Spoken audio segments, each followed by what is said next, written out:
Hello students, അപ്പോൾ നമ്മൾ C A ഇൻ്ററിൻ്റെ ടാക്സേഷൻ്റെ ഒരു ഫൈനൽ ഒരു ഓവറാൾ ഒരു ഐഡിയ അതൊന്ന് ഞാനൊന്ന് തരുവാണ്. ഓരോ ചാപ്റ്ററിൽ എന്തൊക്കെയാണ് കോർ ഏരിയ നിങ്ങൾ നോക്കേണ്ടത്, അപ്പോൾ തുടങ്ങിയ കാര്യങ്ങൾ മെയിൻ പോയിന്റുകൾ മാത്രം നമ്മളൊന്ന് റീകളക്ട് ചെയ്യുവാണ്. അപ്പം ആദ്യത്തെ ചാപ്റ്ററിൽ റെസിഡൻഷ്യൽ സ്റ്റാറ്റസ് എന്ന് പറഞ്ഞിട്ട് നമ്മളൊരു കാര്യം പഠിക്കുന്നുണ്ടല്ലോ. നമ്മൾ ആ പഠിക്കുന്ന റെസിഡൻഷ്യൽ സ്റ്റാറ്റസിൻ്റെ ഇമ്പോർട്ടൻസ് എപ്പോഴും ഓർത്തിരിക്കണം. നമുക്ക് എക്സാമിനേഷന് ക്വസ്റ്റ്യൻ ചോദിക്കുമ്പോൾ കമ്പൾസറി ക്വസ്റ്റ്യൻ ആയാലും എല്ലാ ചാപ്റ്ററും കൂടെ കവർ ചെയ്തിട്ടാണല്ലോ ക്വസ്റ്റ്യൻ വരുന്നത്. അപ്പോൾ അങ്ങനെ വരുന്ന ആ ക്വസ്റ്റ്യൻസിനകത്ത് ഈ പറയുന്ന റെസിഡൻഷ്യൽ സ്റ്റാറ്റസിൻ്റെയൊക്കെ കണക്ഷൻ ഉണ്ടാവും. അപ്പോൾ എവിടേക്കാണ് റെസിഡൻഷ്യൽ സ്റ്റാറ്റസിന് കണക്ഷൻ ഉള്ളത് എന്നാണ് ഞാനിപ്പോൾ പറയാൻ വേണ്ടി പോകുന്നത്. അപ്പോൾ ആദ്യത്തെ കണക്ഷൻ എന്ന് പറഞ്ഞു കഴിഞ്ഞാൽ മെയിനായിട്ട് നമ്മൾ റെസിഡൻഷ്യൽ സ്റ്റാറ്റസ് പഠിക്കുന്നതിൻ്റെ primary objective foreign income India tax ചെയ്യണോ വേണ്ടതെന്ന് അറിയാനാണ്. അപ്പോൾ ഫോറിൻ ഇൻകത്തിൻ്റെ ഇന്ത്യയിലത്തെ taxability depends upon residential status ആണ്. രണ്ടാമത്തെ പോയിന്റ്, നമ്മുടെ ഓപ്റ്റ് ഔട്ടിൽ ബേസിക് എക്സംഷൻ ലിമിറ്റ് 2,50,000 ആണ്. എന്നാൽ റെസിഡൻറ്റ് സീനിയർ സിറ്റിസൺ ആണ്, ഏജ് 60 to 79 ആണെങ്കിൽ 3 lakh ആണ്. വെരി സൂപ്പർ സീനിയർ സിറ്റിസൺ ആണ് എന്നുണ്ടെങ്കിൽ മാത്രം അത് 5 lakhs ആണ്. 80 or above ആണ് ഏജെങ്കിൽ. അവിടെ പ്രായം 80 പ്രായം 60 മാത്രം ആയാൽ പോരാ, റെസിഡൻഷ്യൽ സ്റ്റാറ്റസ് റെസിഡൻറ്റും കൂടി ആയിരിക്കണം. എന്നാൽ മാത്രമേ നമുക്ക് ആ പറയുന്ന 60, 80 അല്ലെങ്കിൽ ആ 3 lakh 5 lakh എന്നുള്ള കൺസെപ്റ്റ് നമുക്ക് അപ്ലൈ ചെയ്യാൻ പറ്റുള്ളൂ. പിന്നെ മൂന്നാമത്തെ വളരെ പ്രധാനപ്പെട്ട പോയിന്റ് എന്ന് വെച്ചാൽ നമ്മുടെ 87A റിബേറ്റ് ആണ്. നമുക്കറിയാം ഡിഫോൾട്ടിൽ 25,000 rupees വരെയും ഓപ്റ്റ് ഔട്ടിൽ 12,500 rupees വരെയും റിബേറ്റ് കിട്ടണം. ഡിഫോൾട്ടിൽ റിബേറ്റ് കിട്ടേണ്ട കണ്ടീഷൻ അറിയാമല്ലോ. ടോട്ടൽ ഇൻകം 7 ലക്ഷം ക്രോസ് ചെയ്യാൻ പാടില്ല. ഓപ്റ്റ് ഔട്ടിൽ ടോട്ടൽ ഇൻകം 5 lakhs ക്രോസ് ചെയ്യാൻ പാടില്ല. അവിടെ റെസിഡൻ്റ് ആണെങ്കിൽ മാത്രമേ ആ 87 റിബേറ്റ് കിട്ടുകയുള്ളൂ. മറ്റൊന്ന് chapter 6A section 80 DD DDB, പിന്നെ QQB RRB, പിന്നെ TTBU, ഈ 6 ചാപ്റ്റർ 6A ഡിഡക്ഷൻ കിട്ടണമെങ്കിൽ റെസിഡൻ്റ് ആയിരിക്കണം. കൂടാതെ 80Dയിൽ ആ 80Dയിലെ നോർമൽ ചാപ്റ്റർ 6A കിട്ടാൻ റെസിഡൻ്റ് ആവണ്ട. പക്ഷെ അതിനകത്ത് ആ 25,000 എന്നുള്ള സ്ഥാനത്ത് 50,000 വരെ നമുക്ക് ക്ലെയിം ചെയ്യണമെന്നുണ്ടെങ്കിൽ റെസിഡൻറ്റ് സീനിയർ സിറ്റിസൺ ആകുമ്പോഴാണ് 50,000 വരെ കിട്ടുക. അപ്പോൾ അവിടെ റെസിഡൻ്റ് ആയിരിക്കണം. അതല്ലാതെ ആ 80D ഡിഡക്ഷൻ ക്ലെയിം ചെയ്യാൻ റെസിഡൻ്റ് ആവണ്ട, നോൺ റെസിഡൻസിന് ക്ലെയിം ചെയ്യാം. പക്ഷേ DDയും DDBയും പിന്നെ QQBയും RRBയും TTBയും യുവും അത് കിട്ടണമെന്നുണ്ടെങ്കിൽ റെസിഡൻറ്റ് തന്നെ ആയിരിക്കണം. എന്നാൽ മാത്രമേ ആ ഡിഡക്ഷൻ കിട്ടുകയുള്ളൂ. പിന്നെ റെസിഡൻഷ്യൽ സ്റ്റാറ്റസുമായിട്ടുള്ള ഒരു കണക്ഷൻ വരുന്നത്, നമ്മൾ ടാക്സ് കാൽക്കുലേറ്റ് ചെയ്യുന്ന സമയത്ത് അൺഎക്സോസ്റ്റഡ് അഥവാ അൺയൂട്ടിലൈസ്ഡ് ബേസിക് എക്സംഷൻ ലിമിറ്റ് എടുത്ത് അഡ്ജസ്റ്റ് ചെയ്യുന്ന സമയത്ത് നിങ്ങളുടെ കയ്യിൽ ലോങ് ടേം ക്യാപിറ്റൽ ഗെയിൻ 112 അല്ലെങ്കിൽ 111 ഷോർട്ട് ടേം ക്യാപിറ്റൽ ഗെയിനോ അല്ലെങ്കിൽ 112 സ്പെഷ്യൽ ലോങ് ടേം ക്യാപിറ്റൽ ഗെയിനൊക്കെ ഉണ്ടെങ്കിൽ അതിന് അഗൻസ്റ്റ് നമുക്ക് അൺയൂട്ടിലൈസ്ഡ് ബേസിക് എക്സംഷൻ അഡ്ജസ്റ്റ് ചെയ്യാം. പക്ഷേ അൺയൂട്ടിലൈസ്ഡ് അഥവാ അൺഎക്സോസ്റ്റഡ് ബേസിക് എക്സംഷൻ അഡ്ജസ്റ്റ് ചെയ്യണമെന്നുണ്ടെങ്കിൽ നിങ്ങൾ റെസിഡൻ്റ് ആയിരിക്കണം. അപ്പോൾ റെസിഡൻഷ്യൽ സ്റ്റാറ്റസ് പ്രധാനമായി നമ്മൾ ഈ പഠിക്കുന്നതിൻ്റെ മെയിൻ റീസൺസ് ഇത്രയുമാണ്. പിന്നെ നമ്മുടെ ഫിനാൻഷ്യൽ ഇയറിൽ ഒരു പ്രധാനപ്പെട്ട അമെൻമെൻറ്റ് ക്യാപിറ്റൽ ഗെയിനിൽ വന്നില്ലായിരുന്നോ? എന്താണ്? 23 ജൂലൈ 2024 ശേഷം ഇൻഡെക്സേഷൻ ബെനിഫിറ്റ് അവൈലബിൾ അല്ലാന്ന്. ഈ 23 ജൂലൈ 2024 ശേഷം ഇൻഡെക്സേഷൻ ബെനിഫിറ്റ് എടുക്കാം four reducing the tax rate, അല്ലെങ്കിൽ ടാക്സ് റേറ്റിൻ്റെ പർപ്പസിന് വേണ്ടി നമുക്ക് വേണമെങ്കിൽ ചെയ്യാം. കമ്പ്യൂട്ടേഷണൽ ഇൻഡെക്സേഷൻ തരില്ല, ബട്ട് റേറ്റ് ഓഫ് ടാക്സ് കുറയ്ക്കാനായിട്ട് നമുക്ക് ഇൻഡെക്സേഷൻ തരാം. ആർക്ക്? റെസിഡൻറ്റ് ഇൻഡിവിജ്വലിനും റെസിഡൻറ്റ് HUFനും 23 ജൂലൈ 2024 ശേഷം വേണമെങ്കിൽ ഇൻഡെക്സേഷൻ എടുക്കാം. അപ്പോൾ അവിടെയും റെസിഡൻഷ്യൽ സ്റ്റാറ്റസിന് പ്രാധാന്യമുണ്ട്. അപ്പോൾ ഇത്രയും ഏരിയയിൽ റെസിഡൻഷ്യൽ സ്റ്റാറ്റസുമായിട്ട് കണക്ഷൻ ഉണ്ടെന്നുള്ള കാര്യം ഓർത്തിരിക്കണം. എക്സാമിന് പൊതുവേ ഇപ്പോൾ റീസെൻ്റായിട്ട് കണ്ടുവരുന്ന ഒരു ട്രെൻഡ് വെച്ച് നോക്കിക്കഴിഞ്ഞാൽ ബേസിക് ആയിട്ടുള്ള റെസിഡൻഷ്യൽ സ്റ്റാറ്റസിൻ്റെ ക്വസ്റ്റ്യൻസ് ചോദിക്കേണ്ട സാധ്യത വിരളമാണ്. ഇപ്പോൾ കൂടുതലും ചോദ്യങ്ങൾ വരുന്നത് നമ്മുടെ ആ റെസിഡൻഷ്യൽ സ്റ്റാറ്റസിലെ സ്പെഷ്യൽ ടെസ്റ്റ് ആപ്ലിക്കബിൾ ആവുന്ന ഏരിയ നിങ്ങൾ കെയർഫുൾ ആയിരിക്കണം. അതായത് ഒരാൾ ഇന്ത്യൻ സിറ്റിസൺ ആണ്, അല്ലെങ്കിൽ പേഴ്സൺ ഓഫ് ഇന്ത്യൻ ഒറിജിൻ ആണ്, ഇന്ത്യക്കകത്തേക്ക് നമ്മുടെ പ്രീവിയസ് ഇയറിൽ വന്നു, പക്ഷേ അയാൾ 182 എന്ന് പറയുന്ന യൂണിവേഴ്സൽ ടെസ്റ്റ് സാറ്റിസ്ഫൈഡ് അല്ല. അപ്പോൾ Indian citizen or person of Indian origin ഇന്ത്യക്കകത്തോട്ട് വരുന്ന ഇയറിൽ 182 സാറ്റിസ്ഫൈഡ് അല്ല, നമുക്ക് രണ്ടാമത്തെ ടെസ്റ്റായ 60+365 അവിടെ ഫങ്ഷണൽ അല്ല, അവർക്ക് അപ്ലൈ ചെയ്യാൻ പറ്റത്തില്ല. അന്നേരം നമുക്ക് 120+365 എന്നുള്ള സ്പെഷ്യൽ ടെസ്റ്റിലേക്ക് പോകാം. പക്ഷേ 120+365 എന്നുള്ള സ്പെഷ്യൽ ടെസ്റ്റിലേക്ക് പോകണമെങ്കിൽ ഒരു കണ്ടീഷൻ ഉണ്ട്. അവരുടെ ഇന്ത്യൻ സോഴ്സ്ഡ് ടോട്ടൽ ഇൻകം 15 ലക്ഷം രൂപയിൽ കൂടുതൽ ഉണ്ടായിരിക്കണം. അപ്പോൾ ആ പോയിന്റ് നമ്മൾ ഓർത്തിരിക്കണം. ഇന്ത്യൻ സോഴ്സ്ഡ് ടോട്ടൽ ഇൻകം 15 ലക്ഷത്തിൽ കൂടുതൽ ഉണ്ടെങ്കിൽ മാത്രമേ നമുക്ക് ഈ പറയുന്ന 120+365 എന്നുള്ള സ്പെഷ്യൽ ടെസ്റ്റിലേക്ക് പോകാൻ കഴിയുള്ളൂ. ആ ഒരു പോയിന്റ് നിങ്ങൾ വളരെയധികം ശ്രദ്ധിച്ചിരിക്കണം. അവിടെ ഇന്ത്യൻ സോഴ്സ് ടോട്ടൽ ഇൻകം എന്ന് പറഞ്ഞാൽ എന്താണ്? ഇന്ത്യയിലെ എല്ലാ ഇന്ത്യൻ ഇൻകം എടുക്കണം, 2 ഫോറിൻ ഇൻകം എടുക്കണം. Foreign business income if the business is controlled in India, foreign professional income if the profession is setup in India. അപ്പോൾ ഇത്രയും കൂട്ടി നോക്കുമ്പോൾ GTA ആണ്. ഡിഫോൾട്ട് ടാക്സ് റെജിം എന്ന് പറയുകയാണെങ്കിൽ നമ്മൾ ചാപ്റ്റർ 6 ഒന്നും കുറയ്ക്കരുത്, ഇത് തന്നെയാണ് ഇന്ത്യൻ സോഴ്സ് ടോട്ടൽ ഇൻകം എടുക്കേണ്ടത്. ഓപ്റ്റ് ഔട്ട് എന്ന് പറഞ്ഞാൽ നമ്മൾ ഈ കണ്ടുപിടിച്ച ഇൻകത്തിൽ നിന്ന് ചാപ്റ്റർ 6 കൂടെ കുറച്ച് കഴിയുമ്പോഴായിരിക്കും ടോട്ടൽ ഇൻകം കിട്ടുക. അത് 15 ലക്ഷത്തിന് മുകളിൽ ഉണ്ടാവണം. ആ 2 foreign business income control in ഇന്ത്യയും foreign professional income setup in ഇന്ത്യയും, ഇത് രണ്ടുമല്ലാത്ത വേറൊരു ഫോറിൻ ഇൻകവും ഈ കാൽക്കുലേഷനകത്ത് എടുക്കാൻ പാടില്ല. ഇത്രയുമാണ് നമ്മൾ അവിടെ ഓർത്തിരിക്കുക. അതൊരു വളരെ പ്രധാനപ്പെട്ട റെസിഡൻസ് സ്റ്റാറ്റസിൻ്റെ ഒരു ടെസ്റ്റാണ്. നിങ്ങളത് വളരെ ശ്രദ്ധിക്കണം. എക്സാമിന് റീസെൻറ്റ് ട്രെൻഡിൽ ചോദിക്കുന്ന ഒരു ഏരിയയാണത്. അപ്പോൾ ആ ഏരിയ പ്രത്യേകം നിങ്ങൾ ഫോക്കസ് ചെയ്യണം. മറ്റൊരു പ്രധാനപ്പെട്ട ഏരിയ ബേസിക് ചാപ്റ്ററിൽ ഫോക്കസ് ചെയ്യാനുള്ളത്, നമ്മുടെ ഒരു വ്യക്തി ഇന്ത്യൻ സിറ്റിസണാണ്. അയാൾ നമ്മുടെ റെസിഡൻഷ്യൽ സ്റ്റാറ്റസിൻ്റെ വേറെ ഒരു ടെസ്റ്റും തന്നെ സാറ്റിസ്ഫൈ ചെയ്യുന്നില്ല. പക്ഷേ അയാളുടെ ഇന്ത്യൻ സോഴ്സ്ഡ് ടോട്ടൽ ഇൻകം 15 ലക്ഷം രൂപ കൂടുതലുണ്ട്. അയാൾ ഇന്ത്യൻ സിറ്റിസൺ ആണ്. മൂന്നാമത്തെ കണ്ടീഷൻ, അയാൾ വേറെ ഒരു കൺട്രിയിലും ടാക്സ് പേ ചെയ്യാൻ ലയബിൾ അല്ല, അല്ലെങ്കിൽ അയാളൊരു ടാക്സ് ഹെവൻ കൺട്രിയിലാണ് ഇപ്പോൾ ഉള്ളത്.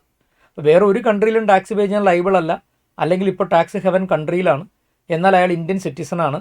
ഇന്ത്യൻ സോഴ്സ്ഡ് ടോട്ടൽ ഇൻകം 15 ലക്ഷം രൂപ കൂടുതലുണ്ടെങ്കിൽ, അയാൾ ഒരു ദിവസം പോലും പ്രീവിയസ് ഇയറിൽ ഇന്ത്യ സ്റ്റേ ചെയ്തിട്ടില്ലെങ്കിലും അയാളെ resident but not ordinary resident എന്ന് വിചാരിക്കും, അല്ലെങ്കിൽ അങ്ങനെ വിളിക്കും. That is section 6 subsection 1A. That is also very important in residential status area.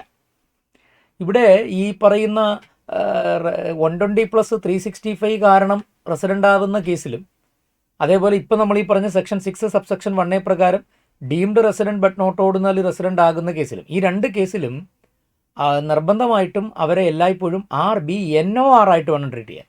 സാധാരണഗതിയിൽ റെസിഡൻ്റ് ആയിട്ടുള്ള ഒരാൾക്ക് റെസിഡൻ്റ് ആൻഡ് ഓർഡിനറി റെസിഡൻ്റ് ആണോ, resident but not ordinary resident ആണോ എന്നറിയാൻ നമ്മൾ പ്രത്യേകിച്ച് 2 അഡീഷണൽ ടെസ്റ്റും കൂടെ നോക്കുമല്ലോ. നമ്മുടെ പ്രീവിയസ് ഇയറിൻ്റെ ബാക്ക് റൂട്ടിൽ 7 കൊല്ലത്ത് 730, ബാക്ക് റൂട്ടിലെ 10 കൊല്ലത്ത് 2 കൊല്ലം റെസിഡൻ്റ് ആവണം എന്നുള്ള കണ്ടീഷൻ അതില്ലാതെ തന്നെ, അതൊന്നും നോക്കാതെ തന്നെ ഇവരെല്ലായ്പ്പോഴും deemed resident but not ordinary resident ആയിട്ട് ട്രീറ്റ് ചെയ്യണം. That is also a very important point you keep in mind. പിന്നെ നമ്മൾ ഈ ഫസ്റ്റ് ചാപ്റ്ററിൽ പഠിക്കുന്ന പ്രധാനപ്പെട്ട ഒരു ക്ലാസിഫിക്കേഷൻ ഓഫ് ഇൻകം ആണ്.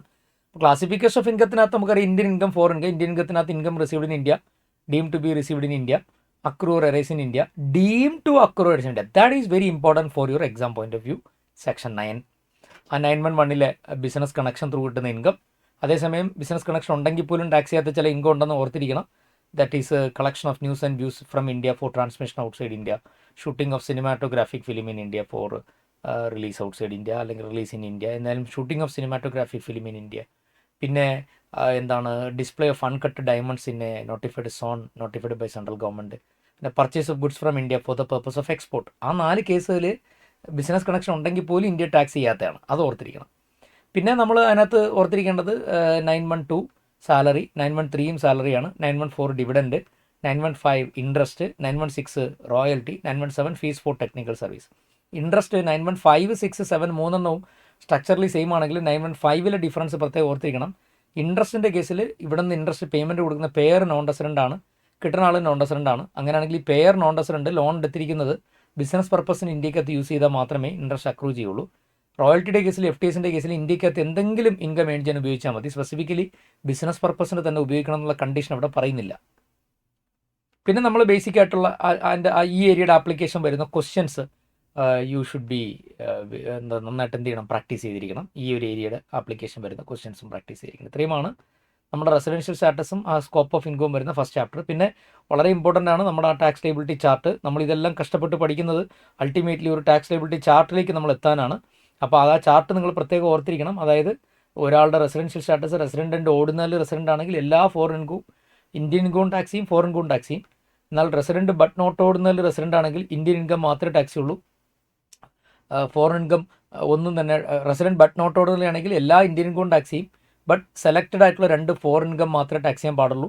Foreign business income controlled in India, foreign professional income setup in India. വേറെ ഒരു ഫോറിൻ ഇൻകം എടുക്കാൻ പാടില്ല റെസിഡൻറ്റ് ബട്ട് നോട്ട് ഓർഡിനറി റെസിഡൻറ്റിനെ സംബന്ധിച്ച്.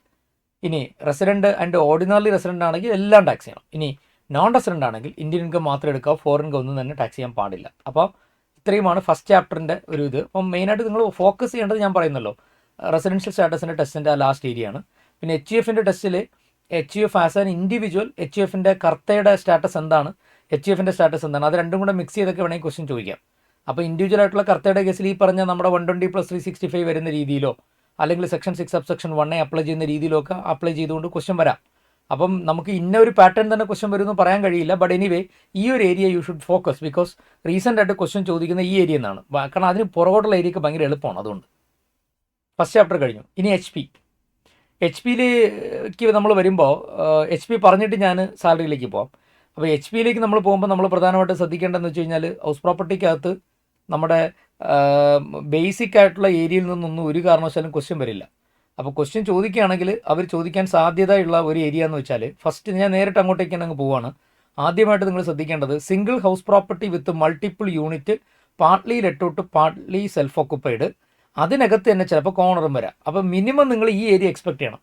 Single house property with multiple unit, partly let out, partly self occupied. അപ്പോൾ അതിനകത്ത് കോർണറും കൂടെ വരാം. നമ്മൾ അരുൺ ബിമൽ എന്നൊക്കെ പറഞ്ഞിട്ടൊരു ക്വസ്റ്റ്യൻ ചെയ്തിട്ടുണ്ട്. നല്ല ക്വസ്റ്റ്യൻ ആണത്. അപ്പോൾ അതിനകത്താണ് അതിൻ്റെ ശരിക്കുള്ള നല്ല കൺസെപ്റ്റ് വരുന്നത്. അപ്പം single house property with multiple unit, partly let out, partly self occupied, അതിനകത്ത് കോർണർ. ഒരു വീട്ടിൽ തന്നെ 6 നില കാണും. അതിൽ ഓരോ നില വീതം ഓരോ കോർണേഴ്സ് സെൽഫ് ഓക്കുപ്പേഷൻ എടുത്തു, ബാക്കി 4 നില ലെറ്റ് ഔട്ട് ചെയ്തു. അപ്പോൾ അവിടെ എങ്ങനെ ഇൻകം കണ്ടുപിടിക്കും? അപ്പോൾ ആസ് യൂഷ്വൽ നമ്മൾ ആദ്യം ലെറ്റ് ഔട്ടിൻ്റെ ഇൻകം സെപ്പറേറ്റ് കണ്ടുപിടിക്കുക, നമ്മുടെ സെൽഫ് ഓക്കുപ്പൈഡിൻ്റെ പാർട്ടിൻ്റെ ഇൻകം സെപ്പറേറ്റ് കണ്ടുപിടിക്കുക, എന്നിട്ട് ലെറ്റ് ഔട്ടിൻ്റെ ഫൈനൽ ആൻസറിനെ കോർണേഴ്സിന് ഡിവൈഡ് ചെയ്യുക, സെൽഫ് ഓക്കുപ്പൈഡിൻ്റെ ഫൈനൽ ആൻസറിനെ കോർണേഴ്സിന് ഡിവൈഡ് ചെയ്യുക. ആ യൂഷ്വൽ പാറ്റേൺ തന്നെയാണ്, അതിലകത്ത് മാറ്റമൊന്നുമില്ല.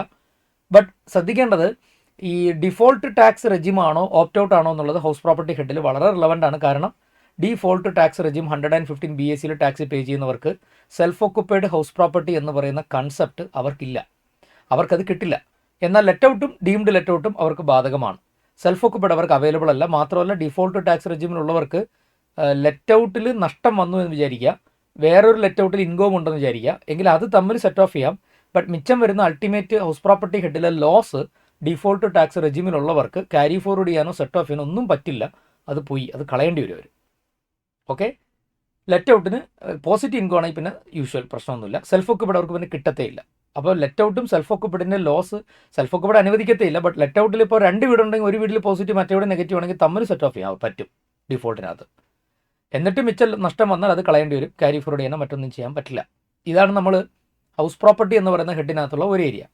മറ്റൊരു പ്രധാനപ്പെട്ട ഏരിയ കോമ്പോസിറ്റ് റെൻ്റ് എന്ന് പറയുന്ന ഏരിയ. വളരെ ശ്രദ്ധിക്കണം. കോമ്പോസിറ്റ് റെൻറ്റിൽ ഐ തിങ്ക് ക്ലാസ്സിൽ നമ്മൾ 2 3 പ്രോബ്ലം ചെയ്തിട്ടുണ്ട്. ആ പ്രോബ്ലം മാത്രം റിപ്പീറ്റ് ചെയ്താൽ മതിയാവും. അപ്പം ഈ പറയുന്ന ഒരു പ്രോപ്പർട്ടി അതിനകത്ത് കോമ്പോസിറ്റ് റെൻ്റാണ്. സെപ്പറബിളും ഇൻസെപ്പറബിളും ഉണ്ട്. എക്സാമിനേഷന് ഇതുവരെയുള്ള ട്രെൻഡ് വെച്ച് നോക്കുമ്പോൾ ഏറ്റവും കൂടുതൽ ചോദിച്ചിട്ടുള്ളത് സെപ്പറബിൾ ആണ്. ഈ സെപ്പറബിൾ റെൻറ്റിൻ്റെ തന്നെ കൂടെ തന്നെ ബിസിനസ്സിൻ്റെ അഡ്ജസ്റ്റ്മെൻറ്റും കൂടെ ചേർത്തിട്ടാണ് ഇപ്പോഴത്തെ ഒരു ട്രെൻഡ് നന്നായിട്ട് ചോദിക്കാൻ സാധ്യത ആ ഏരിയയാണ്. അതായത് ഒരു പ്രോപ്പർട്ടിയുടെ ഒരു പാർട്ട് ലെറ്റ് ഔട്ടാണ്, വേറൊരു പാർട്ട് സെൽഫ് ഓക്കുപ്പൈഡ് ആണ്, പിന്നെ ഒരു പാർട്ട് ബിസിനസ്സിന് ഉപയോഗിക്കാം. തന്നിരിക്കുന്ന ഡേറ്റ എല്ലാം for the entire house common ആയിരിക്കും. അപ്പോൾ നമ്മൾ ലെറ്റ് ഔട്ടിന് വേണ്ടി കോമൺ ഡേറ്റ തന്നിരിക്കുന്നത് സ്പ്ലിറ്റ് ചെയ്ത് ലെറ്റ് ഔട്ടിൻ്റെ കമ്പ്യൂട്ടേഷൻ സെപ്പറേറ്റ് ചെയ്യണം, സെൽഫ് ഓക്കുപ്പൈഡിൻ്റെ കമ്പ്യൂട്ടേഷൻ സെപ്പറേറ്റ് ചെയ്യണം, deemed let out business or പ്രൊഫഷന് വേണ്ടി ഉപയോഗിക്കുന്നതിന് സെപ്പറേറ്റ് ചെയ്യണം. അവിടെ ബിസിനസ്സിനോ പ്രൊഫഷന് വേണ്ടി ഒരു പ്രോപ്പർട്ടിയുടെ ഒരു ഭാഗം ഉപയോഗിച്ചാൽ ആ പ്രോപ്പർട്ടിയുടെ മൊത്തം മുനിസിപ്പൽ ടാക്സിൽ എത്രയാണോ ബിസിനസ്സിന് ഉപയോഗിക്കുന്ന പ്രൊപ്പോർഷൻ അത്രയും അവിടെ ക്ലെയിം ചെയ്യാം. പ്രോപ്പർട്ടിയുടെ റിപ്പയർ, മെയിൻ്റനൻസ്, ഇൻഷുറൻസിൻ്റെ ഒക്കെ ബിസിനസ്സിന് ഉപയോഗിക്കുന്ന പോർഷൻ്റെ പ്രൊപ്പോർഷൻ PGBPയിൽ ക്ലെയിം ചെയ്യാൻ പറ്റും. പക്ഷേ ഹൗസ് പ്രോപ്പർട്ടിയിൽ നമുക്കറിയാം റിപ്പയർ, ഇൻഷുറൻസ് അതൊന്നും അലോ ചെയ്യത്തില്ല. അവിടെ ആകെ നമുക്ക് മുനിസിപ്പൽ ടാക്സ് കുറയ്ക്കാം, NAV 30% standard deduction, pre construction 1/5 current year interest, ഇത്രയേ ഉള്ളൂ.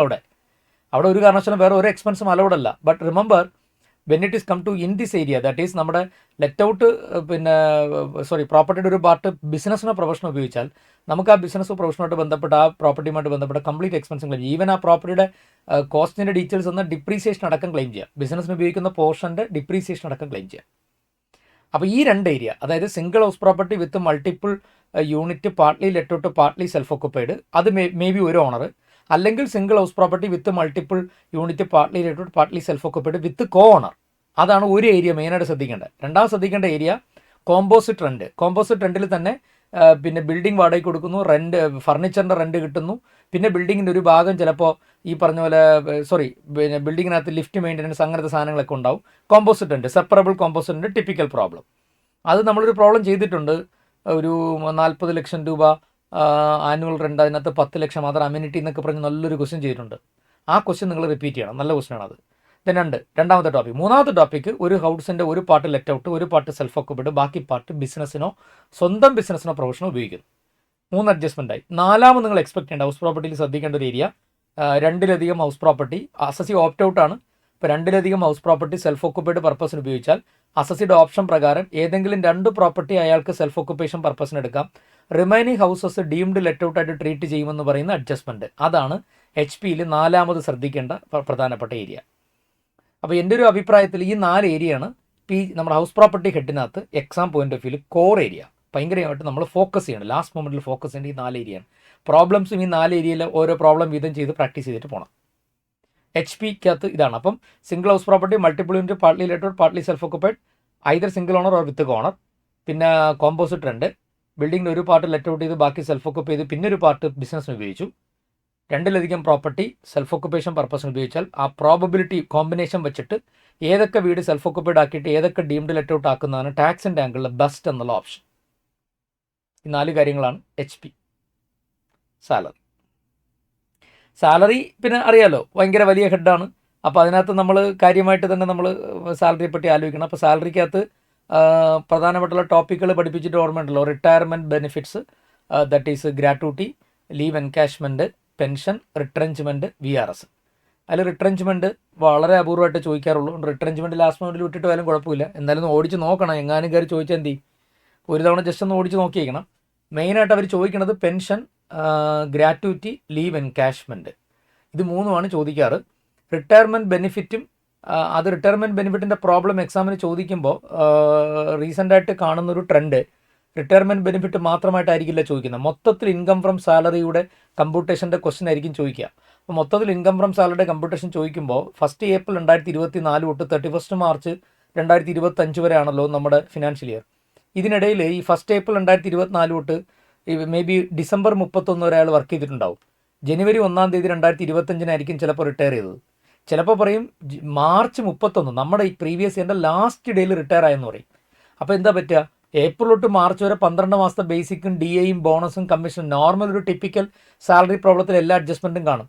കൂടാതെ 31 മാർച്ചിന് റിട്ടയർ ചെയ്തപ്പോൾ റിട്ടയർമെൻറ്റ് ബെനിഫിറ്റ്സ് എല്ലാം കൂടെ കിട്ടിയില്ലേ, ഗ്രാറ്റുവിറ്റി, ഈ പറഞ്ഞ കമ്പ്യൂട്ടർ പെൻഷൻ, ഇതെല്ലാം കൂടെ കിട്ടിയിട്ടുണ്ട്. അപ്പോൾ അതിൻ്റെയൊക്കെ എക്സംഷനും കുറച്ചിട്ട് അതും കണ്ടുപിടിക്കണം.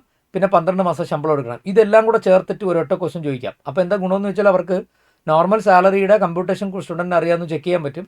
അറ്റ് ദ സെയിം ക്വസ്റ്റിനിൽ തന്നെ റിട്ടയർമെൻറ്റ് ബെനിഫിറ്റ്സും കൂടെ അവർക്ക് കവർ ചെയ്യാൻ പറ്റും. അങ്ങനത്തെ 2-3 ക്വസ്റ്റ്യൻസ് നമ്മൾ സ്റ്റഡി മെറ്റീരിയലുണ്ട്, നമ്മൾ പ്രാക്ടീസ് ചെയ്തിട്ടുണ്ട്. അതിലേതെങ്കിലും ഒരു ക്വസ്റ്റ്യൻ ചെയ്ത് നോക്കണം. അപ്പം റിട്ടയർമെൻറ്റ് ബെനിഫിറ്റ് മാത്രം അവിടെ ചെയ്ത് പഠിക്കാതെ റിട്ടയർമെൻറ്റ് ബെനിഫിറ്റും സാലറിയും കൂടെ ഒരുമിച്ച് വരുന്ന മിക്സഡ് പ്രോബ്ലം, അത് ഒരു ഏരിയ. മറ്റൊന്ന് അലവൻസിൻ്റെ പാർട്ടിൽ നമുക്കൊന്നും പറയാനില്ല, എല്ലാം നോക്കിയേ പറ്റൂ. HRA ആണ് ഏറ്റവും ഇമ്പോർട്ടൻറ്റ്. ബട്ട് മൊത്തത്തിൽ എല്ലാ അലവൻസും നമ്മൾ അറിഞ്ഞിരിക്കണം. ഡിഫോൾട്ട് ടാക്സ് റെജിമും ഓപ്റ്റ് ഔട്ടും വരുമ്പം അലവൻസിലുണ്ടാകുന്ന ആ എക്സംഷൻ്റെ ഡിഫറൻസ് വളരെ കെയർഫുൾ ആയിരിക്കണം. അവർക്ക് ട്രാവലിംഗ് കൺവീനിയൻസും ഡെയിലിയും, പിന്നെ transport allowance for orthopaedically handicapped employee, ഈ 4 അലവൻസ് അല്ലാതെ വേറെ ഒരു അലവൻസുകളുടെ എക്സംഷൻസും ഡിഫോൾട്ട് ടാക്സ് റെജിമിൽ നിൽക്കുന്ന ആൾക്കാർ കിട്ടത്തില്ല. ഓപ്റ്റ് ഔട്ടുകാർക്ക് എല്ലാ അലവൻസിൻ്റെ എക്സംഷൻ എടുക്കാൻ പറ്റും. ആ ഒരു area you should be careful. Perquisites എല്ലാ പെർക്വിസിറ്റ്സും പഠിച്ചിരിക്കണം. നമ്മൾ വിട്ടിട്ട് പോകണ പെർക്വിസിറ്റ്സ് ആയിരിക്കും കറക്റ്റായിട്ട് പരീക്ഷ ചോദിക്കണം. അതുകൊണ്ട് അത് കംപ്ലീറ്റ് പഠിക്കണം. അക്കോമഡേഷൻ ആയാലും വലിയ പെർക്വിസിറ്റൊക്കെ ആദ്യമേ പഠിച്ച് തീർക്കുക. അക്കോമഡേഷൻ പെട്ടെന്ന് ഓടിച്ച് നോക്കുക, ഭയങ്കര എളുപ്പമല്ലേ. അക്കോമഡേഷൻ ഓൺഡ് ബൈ എംപ്ലോയർ ആണോ ഹൈഡ് ബൈ എംപ്ലോയർ ആണോ? ഓൺഡ് ബൈ എംപ്ലോയർ ആണെങ്കിൽ പോപ്പുലേഷൻ നോക്കിയിട്ട് അതിനനുസരിച്ച് എടുക്കുക. ഹൈഡ് ബൈ എംപ്ലോയർ ആണെങ്കിൽ അത് എങ്ങനെയെന്ന് വെച്ചാൽ അതനുസരിച്ച് എടുക്കുക. അക്കോമഡേഷൻ്റെ സാലറി വാല്യൂ ചെയ്യുമ്പോൾ അതിനകത്ത് എന്തൊക്കെ എടുക്കുമെന്ന് കൃത്യമായിട്ട് ഓർത്തിരിക്കണം. Basic salary, DA foaming part of salary, fixed commission, percentage commission, any commission, bonus, ex gratia, incentive, പിന്നെ ഓവർ ടൈം ഉണ്ടെങ്കിൽ ഓവർ ടൈം, പിന്നെ ആ പീരീഡിലെ ലീവ് എൻകാഷ്മെൻറ്റ് കിട്ടിയിട്ടുണ്ടെങ്കിൽ ആ പീരീഡിൽ ലീവ് എൻകാഷ്മെൻറ്റ്, പിന്നെ അലവൻസ് ഉണ്ടെങ്കിൽ ലെസ് എക്സംഷൻ ബാക്കി, പിന്നെ ഇതേ പറഞ്ഞ മോണിറ്ററി സാലറി വേറെ ഏതെങ്കിലും എംപ്ലോയറിൽ നിന്ന് ആ സമയത്ത് കിട്ടിയിട്ടുണ്ടെങ്കിൽ അതും എടുക്കണം. എക്സ്ഗ്രേഷ്യ ഉണ്ടെങ്കിൽ അതും എടുക്കണം. ഇത്രയും എടുക്കാൻ പാടുള്ളൂ. ഒരിക്കലും അക്കോമഡേഷന് വേണ്ടി സാലറി കമ്പ്യൂട്ട് ചെയ്യുമ്പോൾ അതിനകത്ത് DA not forming part of salary എടുക്കാൻ പാടില്ല, റിട്ടയർമെൻറ്റ് ബെനിഫിറ്റ്സ് എടുക്കാൻ പാടില്ല, പണ്ടത്തെ അരിയർ സാലറി കിട്ടുന്ന എടുക്കാൻ പാടില്ല, അഡ്വാൻസ് സാലറി എടുക്കാൻ പാടില്ല, അതുപോലെ RPF കോൺട്രിബ്യൂഷൻ എക്സസ് ഓഫ് 12% അതൊന്നും എടുക്കാൻ പാടില്ല. അപ്പോൾ അക്കോമഡേഷൻ്റെ സാലറി വാല്യൂ ചെയ്യുന്നത് കെയർഫുൾ ആയിരിക്കണം. അതിൽ ഒരു ഫിഗർ എടുക്കുന്നത് തെറ്റിപ്പോയാൽ നമ്മുടെ കംപ്ലീറ്റ് ആൻസർ തെറ്റിപ്പോകും. പിന്നെ അത് കഴിഞ്ഞാൽ ഈ പറയുന്ന പെർക്വിസിറ്റ്സിനകത്ത് പിന്നെ use of movable asset important ആണ്, ട്രാൻസ്ഫർ ഓഫ് മൂവബിൾ അസറ്റ്. ഈ യൂസ് ഓഫ് മൂവബിൾ അസറ്റും ട്രാൻസ്ഫർ ഓഫ് മൂവബിൾ അസറ്റും കൂടെ ഒരു അസറ്റിൽ തന്നെ ഒരുമിച്ച് ചോദിക്കുന്ന ഒരു അഡ്ജസ്റ്റ്മെൻ്റ് ഒക്കെ നമ്മൾ ക്ലാസ്സിൽ ചെയ്തിട്ടുണ്ട്. ആദ്യം ഒരു അസറ്റ് ഉപയോഗിക്കാൻ വേണ്ടി കൊടുക്കുന്നു, കുറച്ച് നാൾ ഉപയോഗിച്ച് കഴിയുമ്പോഴത്തേക്ക് എന്ത് ചെയ്യും, ആ സെയിം അസസിക്ക് തന്നെ സെല്ല് ചെയ്യുന്ന പരിപാടി. അപ്പം അങ്ങനെ വരാം. അപ്പോൾ അത് നിങ്ങൾ കെയർഫുൾ ആയിരിക്കണം, ആ ഒരു അഡ്ജസ്റ്റ്മെൻറ്റ് നിങ്ങൾ ശ്രദ്ധിക്കണം. ദാറ്റ് ഈസ് ഈ പറയുന്ന സെയിം അസറ്റ് തന്നെ യൂസും ട്രാൻസ്ഫറും കൂടെ ഒരുമിച്ച് വരുന്ന സിറ്റുവേഷൻ. പിന്നെ സാലറിക്കകത്ത് ആ 17-നകത്തുള്ള ഒരു സ്പെഷ്യൽ ഫോർമുലയ്ക്ക് അപ്ലൈ ചെയ്യുന്ന പെർക്വിസിറ്റ് ഇല്ലേ, അത് ശ്രദ്ധിച്ചിരിക്കണം കേട്ടോ. ഏതാ? PC/2 × R + TP1 + PC1 × R. പിന്നെ PC എന്ന് പറഞ്ഞാൽ എംപ്ലോയിക്ക് വേണ്ടി RPF, NPS, approved superannuation fund. ഈ 3 ഫണ്ടിലേക്ക് ഒരു വർഷം 7.5 ലക്ഷം രൂപയുടെ മുകളിൽ കോൺട്രിബ്യൂട്ട് ചെയ്താൽ ആ 7.5 ലക്ഷത്തിൻ്റെ മുകളിലോട്ടുള്ള എക്സസ് എമൗണ്ടിനെ പിടിച്ച് ഇൻകമായിട്ട് ടാക്സ് ചെയ്യണം പെർക്വിസിറ്റായിട്ട്. അതാണ് 17(2)(7). പിന്നെ അങ്ങനെ എക്സസ് ആയിട്ട് വരുന്ന ആ എമൗണ്ടിന് കിട്ടുന്ന പലിശയെ ടാക്സ് ചെയ്യാനാണ് TP എന്നുള്ള പെർക്വിസിറ്റ്. തൊട്ടടുത്ത perquisite TP = PC/2 × R + TP1 + PC1 × R. അവിടെ R = I/F average. ഐ എന്ന് പറഞ്ഞാൽ interest divide by F average. R P F, N P S, A S എഫിൻ്റെ ഓപ്പണിംഗ് ബാലൻസിൻ്റെയും ക്ലോസിംഗ് ബാലൻസിൻ്റെ ആവറേജാണ് എഫ് ആവറേജ്. ആർ എന്ന് പറഞ്ഞാൽ ഐ എന്ന് പറഞ്ഞാൽ ഇൻട്രസ്റ്റ്. നേരിട്ട് അവർ ഇൻട്രസ്റ്റ് തന്നിരിക്കില്ല, നമ്മൾ പ്രോബ്ലം ചെയ്താണ്. ആർ പി എഫിൻ്റെ ഓപ്പണിംഗ് ബാലൻസും ക്ലോസിംഗ് ബാലൻസും തരും. അപ്പോൾ ഇതിൻ്റെ തമ്മിൽ പിന്നെ എംപ്ലോയറുടെ കോൺട്രിബ്യൂഷൻ എത്രയും നമുക്കറിയാം. കറണ്ട് ഇയറിൽ എംപ്ലോയിയുടെ കോൺട്രിബ്യൂഷൻ എത്രയെന്ന് അറിയാം. ഇത്രയും അറിയാമെങ്കിൽ ഇൻട്രസ്റ്റ് നമ്മൾ കണ്ടുപിടിച്ചെടുക്കണം. Closing balance of R P എഫിൽ നിന്ന് ഓപ്പണിംഗ് ബാലൻസ് കുറയ്ക്കുക, എംപ്ലോയറുടെ കോൺട്രിബ്യൂഷൻ കുറയ്ക്കുക, എംപ്ലോയിയുടെ കോൺട്രിബ്യൂഷൻ കുറയ്ക്കുക. ഇത്രയും കുറച്ച് കഴിയുമ്പോൾ മിച്ചം വരുന്നതായിരിക്കും ഇൻട്രസ്റ്റ് ഐ. അപ്പോൾ I divide by F average വരുമ്പോഴാണ് 6 കിട്ടുക. 6 വെച്ചിട്ട് വേണം നമ്മൾ ആ ഫാക്ടർ അത് മൊത്തം നമ്മൾ കംപ്ലീറ്റ് ചെയ്യാനായിട്ട്. അപ്പോൾ അതാണ് ആ ഫോർമുല.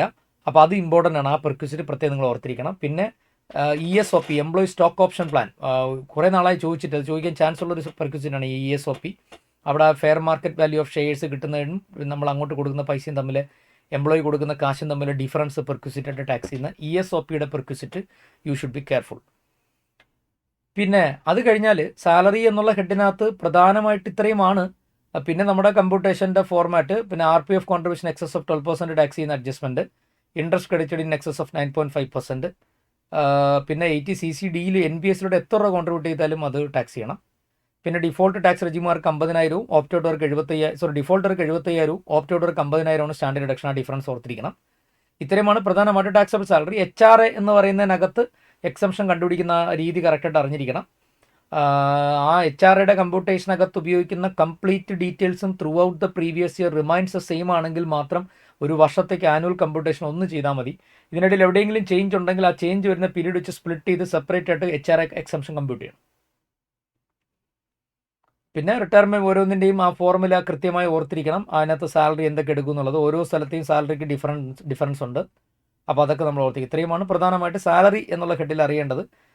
എപ്പോഴും സാലറിയുടെ ലാസ്റ്റ് മൊമെൻറ്റ് പ്രോബ്ലം ചെയ്ത് പ്രാക്ടീസ് ചെയ്യുമ്പോൾ ചെയ്യാനുള്ളത് എല്ലാ അഡ്ജസ്റ്റ്മെൻറ്റും കൂടെ ഒരുമിച്ച് വരുന്ന ലാസ്റ്റ് നമ്മൾ അങ്ങനത്തെ ക്വസ്റ്റ്യൻസ് ചെയ്തിട്ടുണ്ടല്ലോ അത് ചെയ്യണം. പിന്നെ അതേപോലെ ബേസിക്സിൽ ഒരു അഡ്ജസ്റ്റ്മെൻറ്റ് ഞാൻ പറഞ്ഞിട്ടുണ്ട്, നിങ്ങൾക്ക് ഓർമ്മയുണ്ടെന്ന് വിചാരിക്കുന്നു. ബേസിക് എന്ന് പറഞ്ഞിട്ട് 4 ഫിഗർ തരുന്ന ഏരിയ, അതായത് ആദ്യം ഒരു ഫിഗർ, ഹൈഫൺ ഇട്ടിട്ട് അടുത്തൊരു ഫിഗർ, അത് കഴിഞ്ഞ് ഹൈഫൺ അടുത്തൊരു ഫിഗർ. ആദ്യത്തെ ഫിഗറും അത്യാവശ്യം വലുതായിരിക്കും, അവസാനത്തെ ഫിഗറും ഭയങ്കര വലുതായിരിക്കും, ഇതിൻ്റെ ഇടയിലുള്ള വളരെ ചെറിയൊരു എമൗണ്ട് ആയിരിക്കും. ഇതിൻ്റെ അർത്ഥം എന്താണ്? ഇപ്പോൾ 10,000 - 2,000 - 50,000 എന്ന് പറഞ്ഞാൽ ജോലിക്ക് ജോയിൻ ചെയ്യുന്ന മൊമെൻറ്റ് മുതൽ ആദ്യത്തെ ബേസിക്ക് 10,000 ആയിരിക്കും. കൃത്യം 1 ഇയർ കഴിയുമ്പം 2,000 കൂട്ടി തരും, 12,000 ആവും. അടുത്ത കൊല്ലമ്പോൾ 14,000 ആവും. അങ്ങനെ കൂടി ബേസിക്ക് മാക്സിമം 30,000 അല്ലെങ്കിൽ 40,000, അതായിരിക്കും ലാസ്റ്റ് ഫിഗർ. ഇതാണ് അതിൻ്റെ അഡ്ജസ്റ്റ്മെൻറ്റ് അർത്ഥം. അപ്പോൾ അങ്ങനത്തെ ഒരു അഡ്ജസ്റ്റ്മെൻറ്റ് പ്രോബ്ലത്തിൽ വന്നാൽ അപ്പോയിൻറ്റ് ചെയ്ത ഡേറ്റ് നോക്കണം എപ്പോഴും. നമ്മുടെ പ്രീവിയസ് ഇയറിൽ എപ്പോഴാണ് 1 ഇയർ തികയണമെന്ന് നോക്കണം. ആ തികയുന്ന ഡേറ്റ് മാർക്ക് ചെയ്യണം. അവിടെ നിന്ന് അങ്ങോട്ട് സാലറി റിവൈസ് ചെയ്തെടുക്കണം, അതുവരെ പഴയ സാലറി എടുക്കണം. അത് നിങ്ങൾ പ്രത്യേകം ശ്രദ്ധിച്ചോണം. അപ്പോൾ ഇത് കഴിഞ്ഞാൽ പിന്നെ നമുക്ക് അടുത്ത നേരെ നമ്മുടെ പ്രധാനപ്പെട്ട ഹെഡ് PGBP ആണ്. PGBPക്ക് ഇച്ചിരി സമയം കൊടുത്ത് പഠിച്ചോണം. കമ്പൽസറി ക്വസ്റ്റ്യൻ വരുന്ന PGBPയിൽ നിന്നാണ്. ഇപ്പോൾ PGBPക്കകത്ത് പൊതുവേ നമുക്കറിയാം പ്രോബ്ലം ചോദിക്കുന്ന ട്രെൻഡ് ഇൻഡയറക്റ്റ് മെത്തേഡാണ്. എപ്പോഴും അങ്ങനെ ആകണമെന്നില്ല, ഇടയ്ക്കിടയ്ക്ക് ഡയറക്റ്റ് മെത്തേഡും ചോദിക്കാറുണ്ട്. നമ്മൾ 2 മെത്തേഡും കാര്യമായിട്ട് ക്ലാസ്സിൽ പ്രോബ്ലം ചെയ്തിട്ടുള്ളതാണ്. നിങ്ങൾ നിർബന്ധമായിട്ടും 2 മെത്തേഡ് നന്നായിട്ട് പഠിക്കണം. കൂടുതലും സാധ്യത ഇൻഡയറക്റ്റ് മെത്തേഡാണ്, പക്ഷേ ഡയറക്റ്റ് മെത്തേഡും ചോദിക്കാം. ഇൻഡയറക്റ്റ് മെത്തേഡിൽ തന്നെ പ്രോബ്ലം ചോദിക്കുന്ന 3 പാറ്റേൺ ഉണ്ട്. 3 പാറ്റേണിൻ്റെ ക്വസ്റ്റ്യൻസ് നമ്മൾ ചെയ്തിട്ടുണ്ട്. That you should be careful. Pattern number 1 normal pattern. ക്വസ്റ്റ്യനിലൊരു മാനുഫാക്ചറിങ് ട്രേഡിംഗ് P&L അക്കൗണ്ട് തന്നിരിക്കും. ആ P&L അക്കൗണ്ട് നെറ്റ് പ്രോഫിറ്റ് ഉണ്ടാവും, താഴെ ഒരുപടി ഫർദർ ഇൻഫർമേഷൻസ് ഉണ്ടാവും. നമ്മൾ ആ P&L അക്കൗണ്ട് ഡെബിറ്റ് സൈഡിൽ ഡെബിറ്റ് ചെയ്തിരിക്കുന്ന എക്സ്പെൻസുകൾ നോക്കിയിട്ട് ക്ലെയിം ചെയ്യാൻ പറ്റാത്തതിന് നെറ്റ് പ്രോഫിറ്റിനോട് ആഡ് ബാക്ക് ചെയ്യും. ക്രെഡിറ്റ് സൈഡിൽ നിന്ന് എടുത്ത് മാറ്റേണ്ട ഇൻകത്തിനെടുത്ത് മാറ്റും. പിന്നെ അഡ്ജസ്റ്റ്മെൻറ്റ്സ് നോക്കിയിട്ട് ആഡോ ലെസ്സോ ചെയ്യേണ്ടത് ആഡോ ലെസ്സോ ചെയ്യും. ഇത്രയും ചെയ്ത് കഴിയുമ്പോൾ നമുക്ക് PGP കിട്ടും. This is normal typical indirect method problem pattern. രണ്ടാമത്തെ ഇൻഡയറക്റ്റ് മെത്തേഡിലെ പ്രോബ്ലത്തിൻ്റെ സെക്കൻഡ് പാറ്റേൺ എന്ന് വെച്ചാൽ ക്വസ്റ്റ്യനിലൊരു കൃത്യമായ ഒരു മാനുഫാക്ചറിങ് ട്രേഡിംഗ് P&L അക്കൗണ്ടോ നെറ്റ് പ്രോഫിറ്റോ അങ്ങനത്തെ യാതൊരു ഡീറ്റെയിൽസും ക്വസ്റ്റ്യൻ ഉണ്ടാവില്ല. പകരം അവർ തന്നിരിക്കുന്നത് നെറ്റ് പ്രോഫിറ്റ് ഇത്രയാണെന്ന് പറയും. എന്നിട്ട് പറയും ഈ നെറ്റ് പ്രോഫിറ്റ് കണ്ടുപിടിച്ചപ്പോൾ താഴെ പറയുന്ന ഐറ്റംസ് ഡെബിറ്റും ക്രെഡിറ്റും ചെയ്തിട്ടുണ്ട്. താഴെ പറയുന്ന ഐറ്റം ഡെബിറ്റും ക്രെഡിറ്റും ചെയ്തതിന് ശേഷമാണ് ഈ നെറ്റ് പ്രോഫിറ്റ് കിട്ടിയെന്ന് പറഞ്ഞിട്ട് താഴെ കുറേ ഡെബിറ്റ്സിൻ്റെയും ക്രെഡിറ്റിൻ്റെയും ഡീറ്റെയിൽസ് അഡ്ജസ്റ്റ്മെൻറ്റ്സ് പോലും ഇങ്ങനെ തരും. അപ്പോൾ അത് ഓരോന്ന് വായിച്ച് നോക്കിയിട്ട് അവർ ഡെബിറ്റ് ചെയ്തിരിക്കുന്ന തെറ്റാണെങ്കിൽ തിരിച്ച് ആഡ് ചെയ്യണം, ക്രെഡിറ്റ് ചെയ്തിരിക്കുന്ന തെറ്റാണെങ്കിൽ ലെസ് ചെയ്യണം. ഇനി അതല്ല ഇനി ഫർദർ കുറയ്ക്കേണ്ട കേസാണെങ്കിൽ കുറയ്ക്കണം. അതെങ്ങനെയെന്ന് വെച്ച് നോക്കിയിട്ട് ചെയ്യണം. ഇതാണ് രണ്ടാമത്തെ പാറ്റേൺ. അപ്പോൾ P&L അക്കൗണ്ട് കാണില്ല, നെറ്റ് പ്രോഫിറ്റ് ഉണ്ടാവും. എന്നിട്ട് ആ നെറ്റ് പ്രോഫിറ്റ് അറൈവ് ചെയ്തത് after debit or credit of the following എന്ന് പറഞ്ഞിട്ട് ഒരുപിടി സാധനങ്ങളും തരും. ഇതാണ് രണ്ടാമത്തെ second pattern. Now the third pattern. മൂന്നാമത്തെ പാറ്റേൺ ഈ പറയുന്ന വരുന്ന എന്താ സംഭവം എന്ന് ചോദിച്ചാൽ ഈ P&L അക്കൗണ്ട് ഇല്ല, നെറ്റ് പ്രോഫിറ്റ് തരും.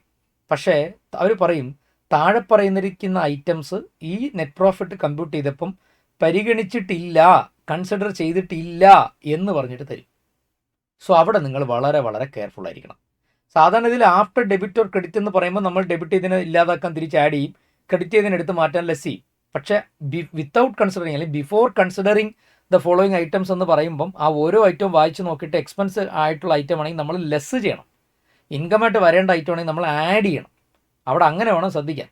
അപ്പോൾ നമ്മൾ നിഷ എന്ന് പറഞ്ഞിട്ടൊരു പ്രോബ്ലം ചെയ്തിട്ടുണ്ട്. ആ പ്രോബ്ലം അങ്ങനത്തെ ഒരു പാറ്റേൺ ആണ്. അപ്പോൾ ആ ഇൻഡയറക്റ്റ് മെത്തേഡിൽ 3 പാറ്റേൺ ഉണ്ട്. പിന്നെ കമ്പൽസറി ക്വസ്റ്റ്യൻ ചോദിക്കുന്ന PGBP നിന്നാണ്. അതുകൊണ്ട് തന്നെ ആ ക്വസ്റ്റ്യൻസിനകത്ത് എല്ലാ ഹെഡും കാണും. അതിനകത്ത് HP കാണും, PGP കാണും, മെയിൻ PGP ആണ്, IFOs ഉണ്ടാവും, ക്യാപിറ്റൽ ഗെയിൻ ഉണ്ടാവും. അപ്പോൾ എല്ലാ ഹെഡും കൂടെ ഒരുമിച്ച് വരുന്നതാണ്. ക്ലബിങ്ങിൻ്റെ അഡ്ജസ്റ്റ്മെൻറ്റും ചാപ്റ്റർ 6 എല്ലാം കാണും. അപ്പോൾ അതുകൊണ്ട് അത് വളരെ കെയർഫുൾ ആയിരിക്കണം. എല്ലാ ചാപ്റ്ററും പഠിച്ചിട്ട് ഇങ്ങനത്തെ കമ്പൽസറി ക്വസ്റ്റ്യൻ 2-3 പാറ്റേൺ എടുത്ത് പ്രാക്ടീസ് ചെയ്യുക. PGPയുടെ മാത്രം ക്വസ്റ്റ്യൻസ് ഞാൻ തന്നിട്ടുണ്ട്, അത് നോക്കുക. സെലക്ട് ആയിട്ട് 2-3 ക്വസ്റ്റ്യൻസ് എങ്കിലും ചെയ്ത് നോക്കിയിരിക്കണം. ഇപ്പോൾ ഇൻഡയറക്റ്റ് മെത്തേഡിൽ ശ്രദ്ധിക്കേണ്ടതാണ്. ഡയറക്റ്റ് മെത്തേഡ് പിന്നെ എന്താണ്? റെസീറ്റ് ആൻഡ് പേയ്മെൻറ്റ് അക്കൗണ്ട് തന്നിരിക്കും. റെസീറ്റ് സൈഡ് പോയിട്ട് PGBPയിൽ എടുക്കാൻ പറ്റുന്ന ഐറ്റംസ് ഉണ്ടെങ്കിൽ എടുത്തെഴുതും. പിന്നെ പേയ്മെൻറ്റ് സൈഡ് പോയി വായിച്ച് നോക്കിയിട്ട് കുറയ്ക്കാൻ പറ്റുന്ന എക്സ്പെൻസുകൾ ഉണ്ടെങ്കിൽ നമ്മളെടുത്ത് കുറയ്ക്കും. ഡിപ്രീസിയേഷനും കുറയ്ക്കും. അസറ്റ് പർച്ചേസ് ഡീറ്റെയിൽസ് ഒക്കെ തന്നിട്ടുണ്ട്, ഡിപ്രീസിയേഷനും കുറയ്ക്കും. ബാക്കി ഡയറക്റ്റ് മെത്തേഡിൽ നേരിട്ട് നമ്മൾ PGP അറൈവ് ചെയ്യാണ്. കൂടുതലും പ്രൊഫഷൻ ചെയ്യുന്ന ആൾക്കാരാണ്, പ്രൊഫഷണൽസാണ് പൊതുവിൽ ഈ പറയുന്ന ഡയറക്റ്റ് മെത്തേഡ് ചെയ്യാറ്. മാത്രമല്ല പൊതുവിൽ ഡയറക്റ്റ് മെത്തേഡിൽ ക്യാഷ് സിസ്റ്റം ആയിരിക്കും അവർ ഫോളോ ചെയ്യുക, മെർക്കൻഡൈൽ സിസ്റ്റം ആയിരിക്കില്ല. അപ്പോൾ അതുകൊണ്ട് 43B അഡ്ജസ്റ്റ്മെൻറ്റ്സുകളൊക്കെ നമ്മൾ ശ്രദ്ധിച്ചോണം. കാരണം 43B എന്ന് പറയുന്ന സാധനം പേയ്മെൻറ്റ് ബേസിൽ ഡിഡക്ഷൻ തരുമെന്ന് പറയുന്ന സെക്ഷനാണ്. അത് മെർക്കൻഡൈൽ സിസ്റ്റത്തിൽ ബുക്ക് ഫോളോ ചെയ്യുന്നവർക്ക് മാത്രമേ 43Bയിലെ ഡിസലോൺസുകളൊക്കെ വരുള്ളൂ.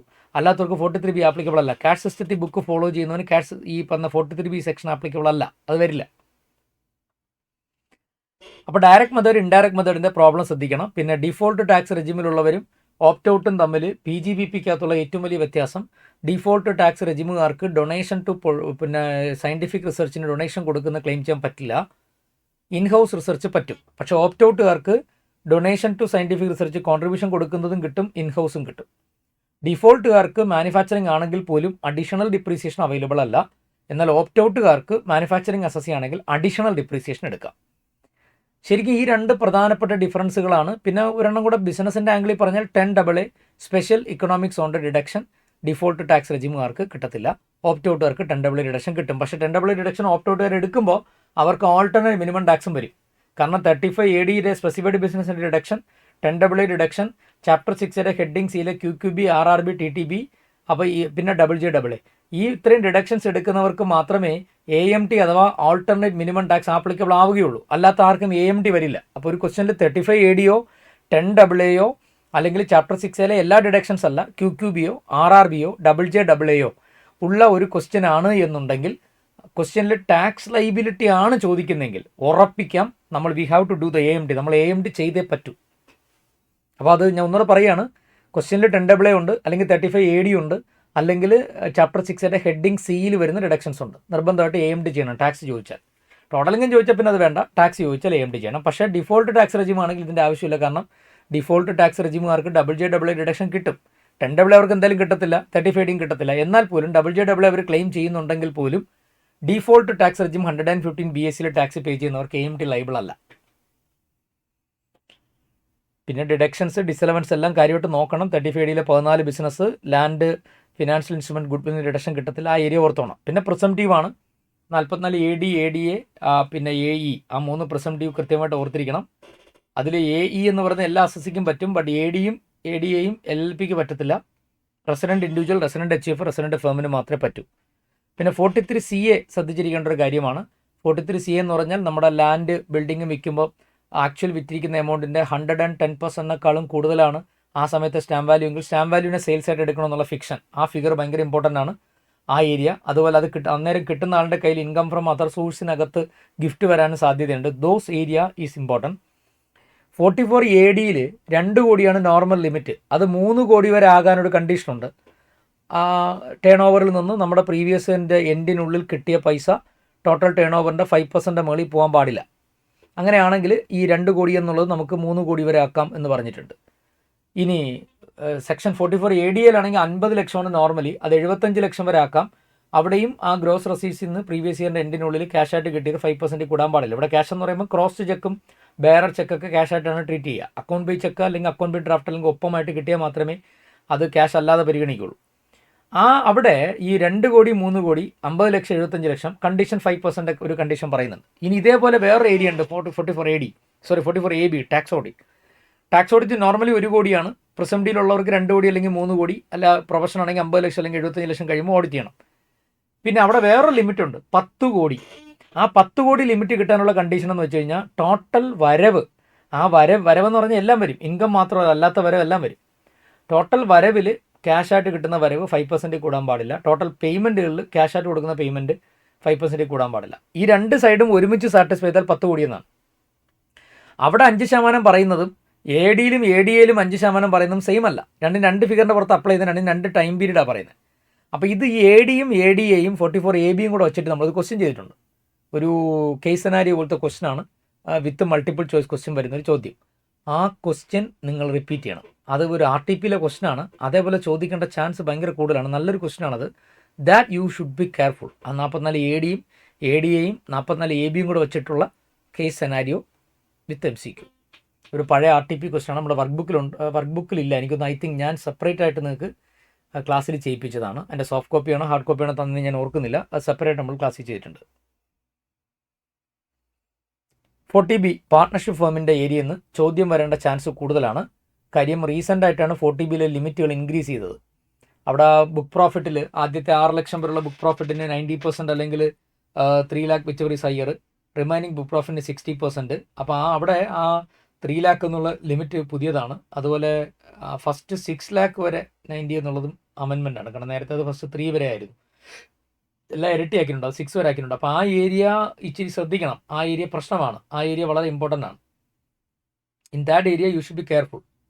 ഈ പറയുന്ന 40Bയിലെ പാർട്ട്ണർഷിപ്പ് ഫേമിൻ്റെ ഇൻട്രസ്റ്റ് ഓൺ ക്യാപിറ്റലും റെമ്യൂണറേഷനും കാൽക്കുലേറ്റ് ചെയ്യുന്ന ഏരിയ ശ്രദ്ധിക്കണം. ബുക്ക് പ്രോഫിറ്റ് കണ്ടുപിടിക്കുന്ന കാൽക്കുലേഷനൊക്കെ ആലോചിക്കണം. ക്വസ്റ്റ്യനിൽ ബുക്ക് പ്രോഫിറ്റ് അവർ തന്നിട്ടുണ്ടെങ്കിൽ ഞാൻ ഡിസ്റ്റർബ് ചെയ്യാൻ പോകരുത്. ക്വസ്റ്റ്യനിൽ ഒരു ബുക്ക് പ്രോഫിറ്റും തന്നിട്ടില്ലെങ്കിൽ മാത്രമേ നമ്മൾ ബുക്ക് പ്രോഫിറ്റിനെ പറ്റി ആലോചിക്കാവൂ. PGPയിൽ മെയിനായിട്ട് ഇത്രയും ഏരിയയാണ് നിങ്ങൾ ഫോക്കസ് ചെയ്യാനുള്ളത്. ഇനി ക്യാപിറ്റൽ ഗെയിൻ ആണ്.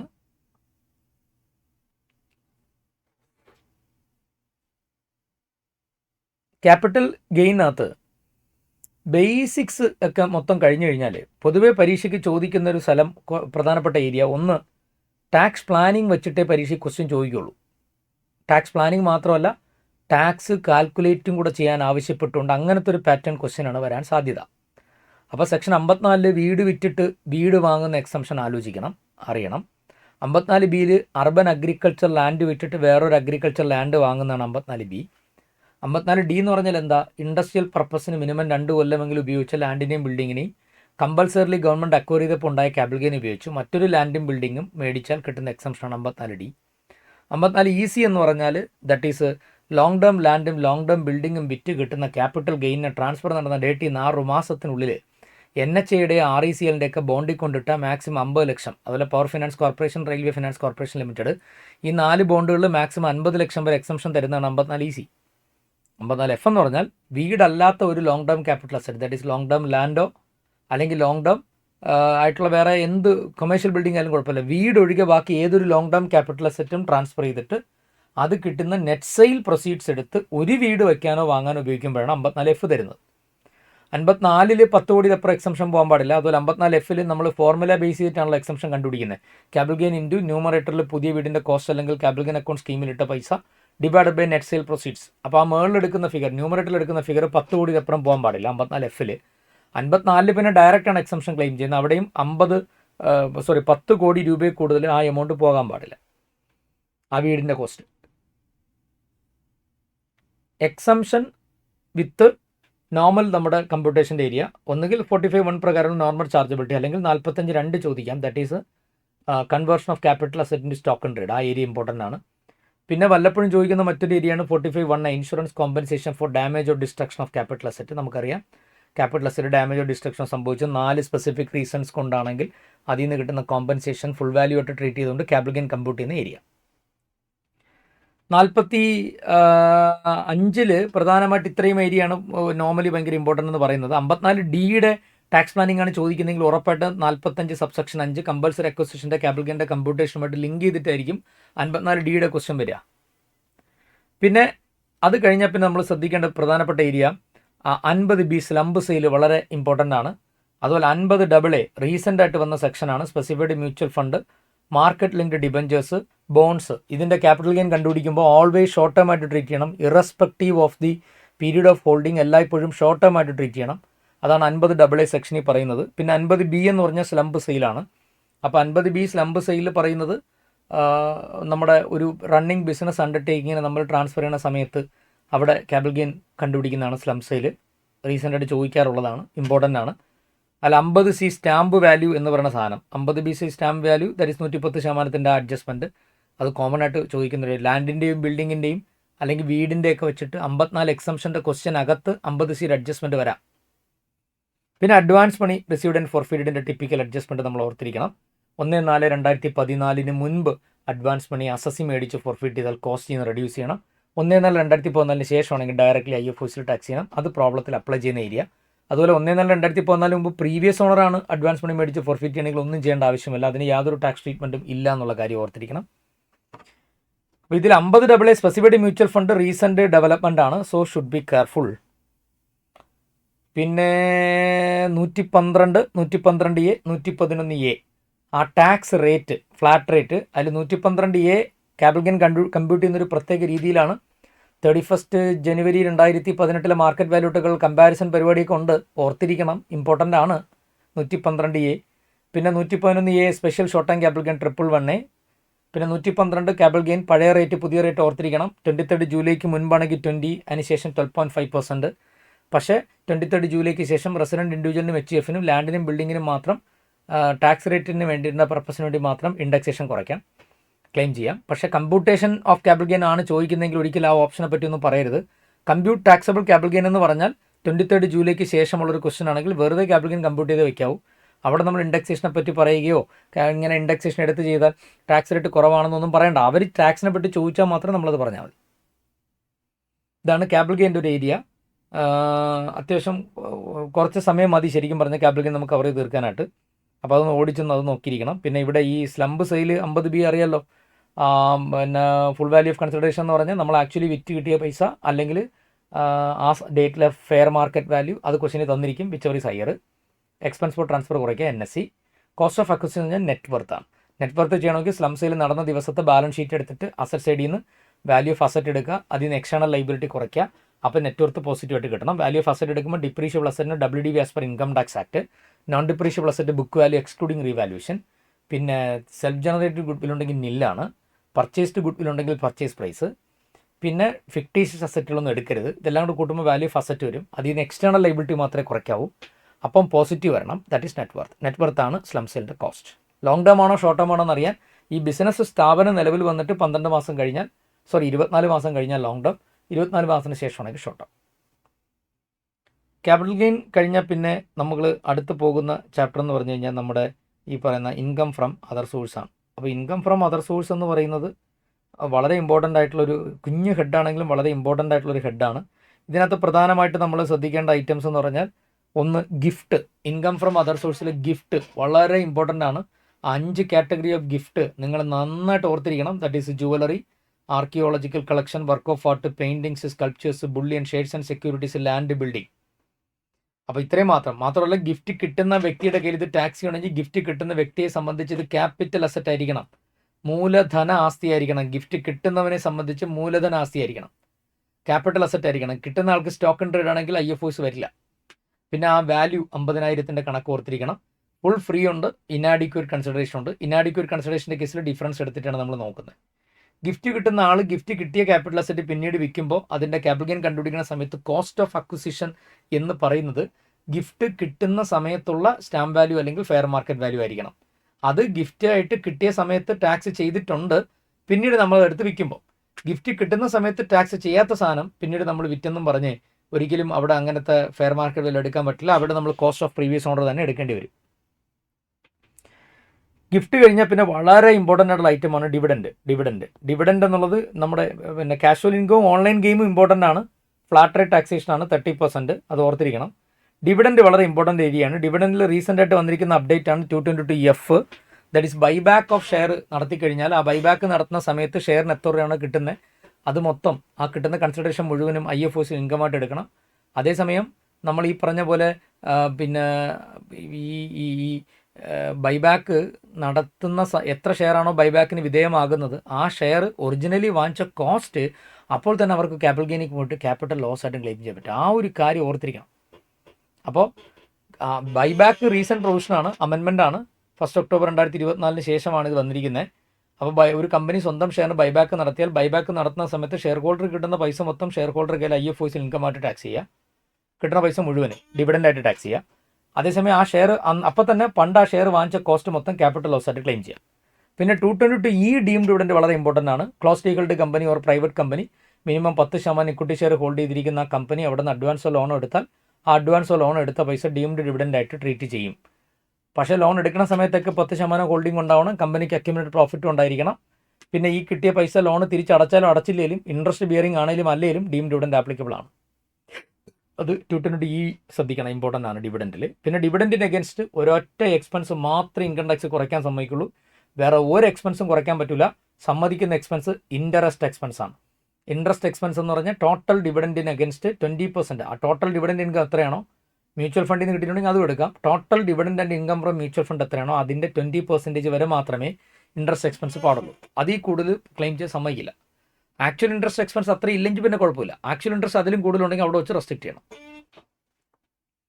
വേറെ ഒരു എക്സ്പെൻസും ഡിവിഡൻറ്റിന് തരില്ല. പിന്നെ ഡിവിഡൻറ്റിന് 194 പ്രകാരം TDS വരും. മ്യൂച്വൽ ഫണ്ട് ഇൻകത്തിന് 194K പ്രകാരം TDS വരും. 10,000 രൂപയുടെ മുകളിലുണ്ടെങ്കിൽ TDS എന്തായാലും വരും. അപ്പം നമുക്ക് കിട്ടിയിരിക്കുന്ന എമൗണ്ട് നെറ്റ് എമൗണ്ട് ആയിരിക്കും. അപ്പം 5,000 മുകളിലുണ്ടെങ്കിൽ TDS ആപ്ലിക്കബിൾ ആണ്, 5,000 മുകളിൽ. അപ്പോൾ അവിടെ dividend received net off TDS എന്നോ അല്ലെങ്കിൽ ഡിവിഡൻറ്റ് റിസീവ്ഡ് എന്ന് തന്നിട്ടുണ്ട്, പക്ഷേ 5,000 മുകളിൽ എമൗണ്ട് ഉണ്ടെങ്കിൽ നമ്മൾ ഉറപ്പായിട്ട് അത് നെറ്റ് എമൗണ്ടായിട്ട് ട്രീറ്റ് ചെയ്ത് ഗ്രോസ് അപ്പ് ചെയ്ത് ഗ്രോസ് എമൗണ്ട് വേണം ഇൻകത്തിലെടുക്കാൻ. അതേപോലെ തന്നെ ലോട്ടറി ബെറ്റിങ്ങിൻ്റെ കേസിലും 30% TDS ഉണ്ട്. നെറ്റ് അല്ലെങ്കിൽ നെറ്റ് ഓഫ് TDS എന്ന് പറഞ്ഞാൽ TDS കെട്ടിയിട്ടുണ്ടെന്നാണ്. ഗ്രോസ് അപ്പ് ചെയ്ത് ഗ്രോസ് എമൗണ്ട് വേണം IFOസിൽ ഇൻകത്തിലെടുക്കാൻ. അത് കഴിഞ്ഞാൽ പിന്നെ ഗിഫ്റ്റാണ് പ്രധാനപ്പെട്ട ഐറ്റം. 5 type of gift. ആ ഗിഫ്റ്റിൻ്റെ പ്രൊവിഷൻ വളരെ ഇമ്പോർട്ടൻ്റ് ആണ്. ഇപ്പോൾ ഗിഫ്റ്റും ഡിവിഡൻറ്റും ആണ് ശരിക്കും പറഞ്ഞാൽ പ്രധാനപ്പെട്ട IFOസിൽ ഏറ്റവും ഇമ്പോർട്ടൻ്റ് ആയിട്ട് അറിഞ്ഞിരിക്കേണ്ടത്. ബാക്കി ഐറ്റംസ് എല്ലാം ഓർത്തിരിക്കണം. മറ്റൊരു പ്രധാനപ്പെട്ട ഐറ്റം ലൈഫ് ഇൻഷുറൻസ് പോളിസിയാണ്. അപ്പോൾ ലൈഫ് ഇൻഷുറൻസ് പോളിസിയുടെ ഒരു ക്വസ്റ്റ്യനൊക്കെ നമ്മൾ RTP ഒരു നല്ലൊരു ക്വസ്റ്റ്യനൊക്കെ നമ്മൾ ചെയ്തതാണ്. ഈ പറയുന്ന 2023 1 ഏപ്രിലിന് ശേഷം ഇഷ്യൂ ചെയ്യുന്ന പോളിസികൾക്ക് 10(10D) എക്സംഷൻ കിട്ടണമെങ്കിൽ പ്രീമിയം അടയ്ക്കുന്ന എമൗണ്ട് സം അഷ്യൂർഡിൻ്റെ 10% അല്ലെങ്കിൽ 20% അല്ലെങ്കിൽ 15% എന്നുള്ള ലിമിറ്റ് ക്രോസ് ചെയ്യാതിരുന്നാൽ മാത്രം പോരാ. ഫർദർ ഒരു കണ്ടീഷൻ കൂടെ ഉണ്ട്. ടോട്ടൽ അടയ്ക്കുന്ന പ്രീമിയം ഈ പറയുന്ന 5 ലക്ഷം രൂപ കൂടാൻ പാടില്ല. ടോട്ടൽ പ്രീമിയം 5 ലക്ഷം രൂപ കൂടിക്കഴിഞ്ഞാൽ നമുക്കവിടെ ഈ പറയുന്ന സെക്ഷൻ 10 സബ്സെക്ഷൻ 10Dയിലെ എക്സംഷൻ അവൈലബിൾ അല്ല. അപ്പോൾ ആ ഒന്നിലധികം മൾട്ടിപ്പിൾ ലൈഫ് ഇൻഷുറൻസ് പോളിസി ഒരാൾക്കുണ്ടെങ്കിൽ ഓരോ ഇൻഡിവിജ്വൽ പോളിസി എടുക്കുമ്പോൾ ചിലപ്പോൾ പ്രീമിയം അടയ്ക്കുന്ന 5 ലക്ഷത്തിന് താഴെയായിരിക്കും. ബട്ട് ഇത് 2-3 പോളിസി ഒരുമിച്ച് കഴിഞ്ഞാൽ ഒരു പക്ഷേ പ്രീമിയം അടയ്ക്കുന്ന എമൗണ്ട് ഇതിന് മേളിൽ പോവാം. അപ്പോൾ അങ്ങനെ വരുന്ന കേസിൽ നമ്മൾ എങ്ങനെയാണത് അഡ്ജസ്റ്റ് ചെയ്യുക എന്നുള്ളൊരു ചോദ്യം വന്നു. അപ്പോൾ അവർ പറഞ്ഞു 5 ലക്ഷത്തിന് മുകളിൽ 2 മൾട്ടിപ്പിൾ പോളിസീസ് ഉണ്ട്, എല്ലാം കൂടെ കൂട്ടുമ്പോൾ 5-ന് മുകളിൽ പോകുന്നത്. ഇൻഡിവിജ്വലി എടുക്കുമ്പോൾ 5-ന് താഴെയാണെങ്കിൽ ഒരു കാര്യം ചെയ്യുക, 5 ലക്ഷത്തിനുള്ളിൽ പ്രീമിയം വരുന്ന രീതിയിലുള്ള പോളിസികൾക്ക് എക്സംഷൻ വാങ്ങിക്കുക, അതിൻ്റെ മുകളിൽ പോണതിന് ടാക്സ് ചെയ്യുക. അങ്ങനെ വരുമ്പോൾ നിങ്ങൾക്ക് ഈ മോർ ടാക്സ് ബെനിഫിഷ്യൽ മാനറിൽ ചെയ്ത് നോക്കണം. എല്ലാ പോളിസികളുടെ ഇൻകം കണ്ടുപിടിച്ച് വയ്ക്കുക, ടാക്സ് ചെയ്യുന്ന എല്ലാ പോളിസികളുടെ ഇൻകം കണ്ടുപിടിച്ച് വയ്ക്കുക. ഏറ്റവും ഹയസ്റ്റ് ഇൻകം വരുന്ന 2 പോളിസികൾ 2-3 പോളിസികൾ എടുത്തിട്ട് 5 ലക്ഷത്തിനുള്ളിൽ നിൽക്കുകയാണെങ്കിൽ അതിന് എക്സംപ്റ്റ് ചെയ്യുക. കുറച്ച് ഇൻകം വരുന്നതിനെ ടാക്സബിൾ ആക്കുക പർപ്പസ്ഫുള്ളി. അതാണ് നമുക്ക് ടാക്സിൻ്റെ ആംഗിളിൽ ബെസ്റ്റ് അല്ലെങ്കിൽ ബെറ്റർ. ടേം ഇൻഷുറൻസ് പോളിസിക്ക് ഇത് ബാധകമല്ല. അതുപോലെ ലൈഫ് ഇൻഷുറൻസിന് ഇൻകം കണ്ടുപിടിക്കുന്നത് ഇങ്ങനെയാണ്. ടോട്ടൽ മെച്യൂരിറ്റി എമൗണ്ട് കിട്ടി എടുത്തിട്ട് അതിൽ നിന്ന് ഇത്രയും നാൾ അടച്ച പ്രീമിയം കുറയ്ക്കാം. പക്ഷേ അടച്ചിരിക്കുന്ന പ്രീമിയം നേരത്തെ 80Cയിൽ എവിടെയെങ്കിലും ഡിഡക്ഷൻ ക്ലെയിം ചെയ്തതാണെങ്കിൽ കുറയ്ക്കാൻ സമ്മതിക്കില്ല. നേരത്തെ ഡിഡക്ഷൻ ഇൻകം ടാക്സ് കിട്ടിയിട്ടില്ലാത്ത പ്രീമിയം നമുക്ക് കുറയ്ക്കാം, മിച്ചം കിട്ടുന്നതാണ് ഇൻകം. ഈ ഇൻകമാണ് IFOസി ടാക്സ് ചെയ്യുന്നത്. ഈ ഇൻകത്തിൻ്റെ എക്സംഷൻ കിട്ടുമ്പോഴാണ് 10(10D) എക്സംഷൻ കിട്ടണോ വേണ്ടതെന്ന് അറിയാനാണ് നമ്മൾ ഈ പറഞ്ഞ വർക്കിംഗ് പ്രീമിയം 5 ലക്ഷം കൂടാൻ പാടില്ല എന്നുള്ള കാൽക്കുലേഷൻ നോക്കേണ്ടത്. പിന്നെ വേറെ ഹെഡിൽ ടാക്സ് ചെയ്യാൻ പറ്റാത്തതുകൊണ്ട് IFOസിൽ ടാക്സ് ചെയ്യുന്ന വരുമാനത്തിൻ്റെ കാര്യങ്ങളാണ്. അതിൽ ഫാമിലി പെൻഷന് നല്ല വ്യത്യാസമുണ്ട്. ഡിഫോൾട്ട് ടാക്സ് റെജിമിൽ ഫാമിലി പെൻഷൻ്റെ സ്റ്റാൻഡേർഡ് ഡിഡക്ഷൻ 1/3 അല്ലെങ്കിൽ 25,000 വെച്ച ഒരു സ്ലോവറാണ്. എന്നാൽ ഓപ്റ്റ് ഔട്ടിൽ 1/3 അല്ലെങ്കിൽ 15,000 അപ്പോൾ ആ ഒരു ഡിഫറൻസ് ഓർത്തിരിക്കണം. ഈ ക്യാപിറ്റൽ ഗെയിൻ എന്ന് പറയുന്ന ഹെഡും ഡിഫോൾട്ടാണോ ഓപ്റ്റ് ഔട്ട് ആണെന്നുള്ള സ്കീമും തമ്മിലൊരു ബന്ധമില്ല. കാരണം ഡിഫോൾട്ടായാലും ഓപ്റ്റ് ഔട്ടായാലും ക്യാപിറ്റൽ ഗെയിനിലെല്ലാം ഒരുപോലെ തന്നെ. പിന്നെ ഡിഡക്ഷൻസ് എന്താ ക്ലെയിം ചെയ്യാൻ പറ്റും എന്നുള്ളതാണ്. ഫാമിലി പെൻഷൻ്റെ സ്റ്റാൻഡേർഡ് ഡിഡക്ഷൻ കുറയ്ക്കാം. ഡിവിഡൻറ്റിൻ്റെ ഇൻട്രസ്റ്റ് അല്ലാതെ വേറൊരു എക്സ്പെൻസും കുറയ്ക്കാൻ പറ്റത്തില്ല. ഇൻട്രസ്റ്റ് ഓൺ കോമ്പൻസേഷനോ എൻഹാൻസ്ഡ് കോമ്പൻസേഷൻ കിട്ടിക്കഴിഞ്ഞാൽ 50% സ്റ്റാൻഡേർഡ് ഡിഡക്ഷൻ കുറയ്ക്കാം.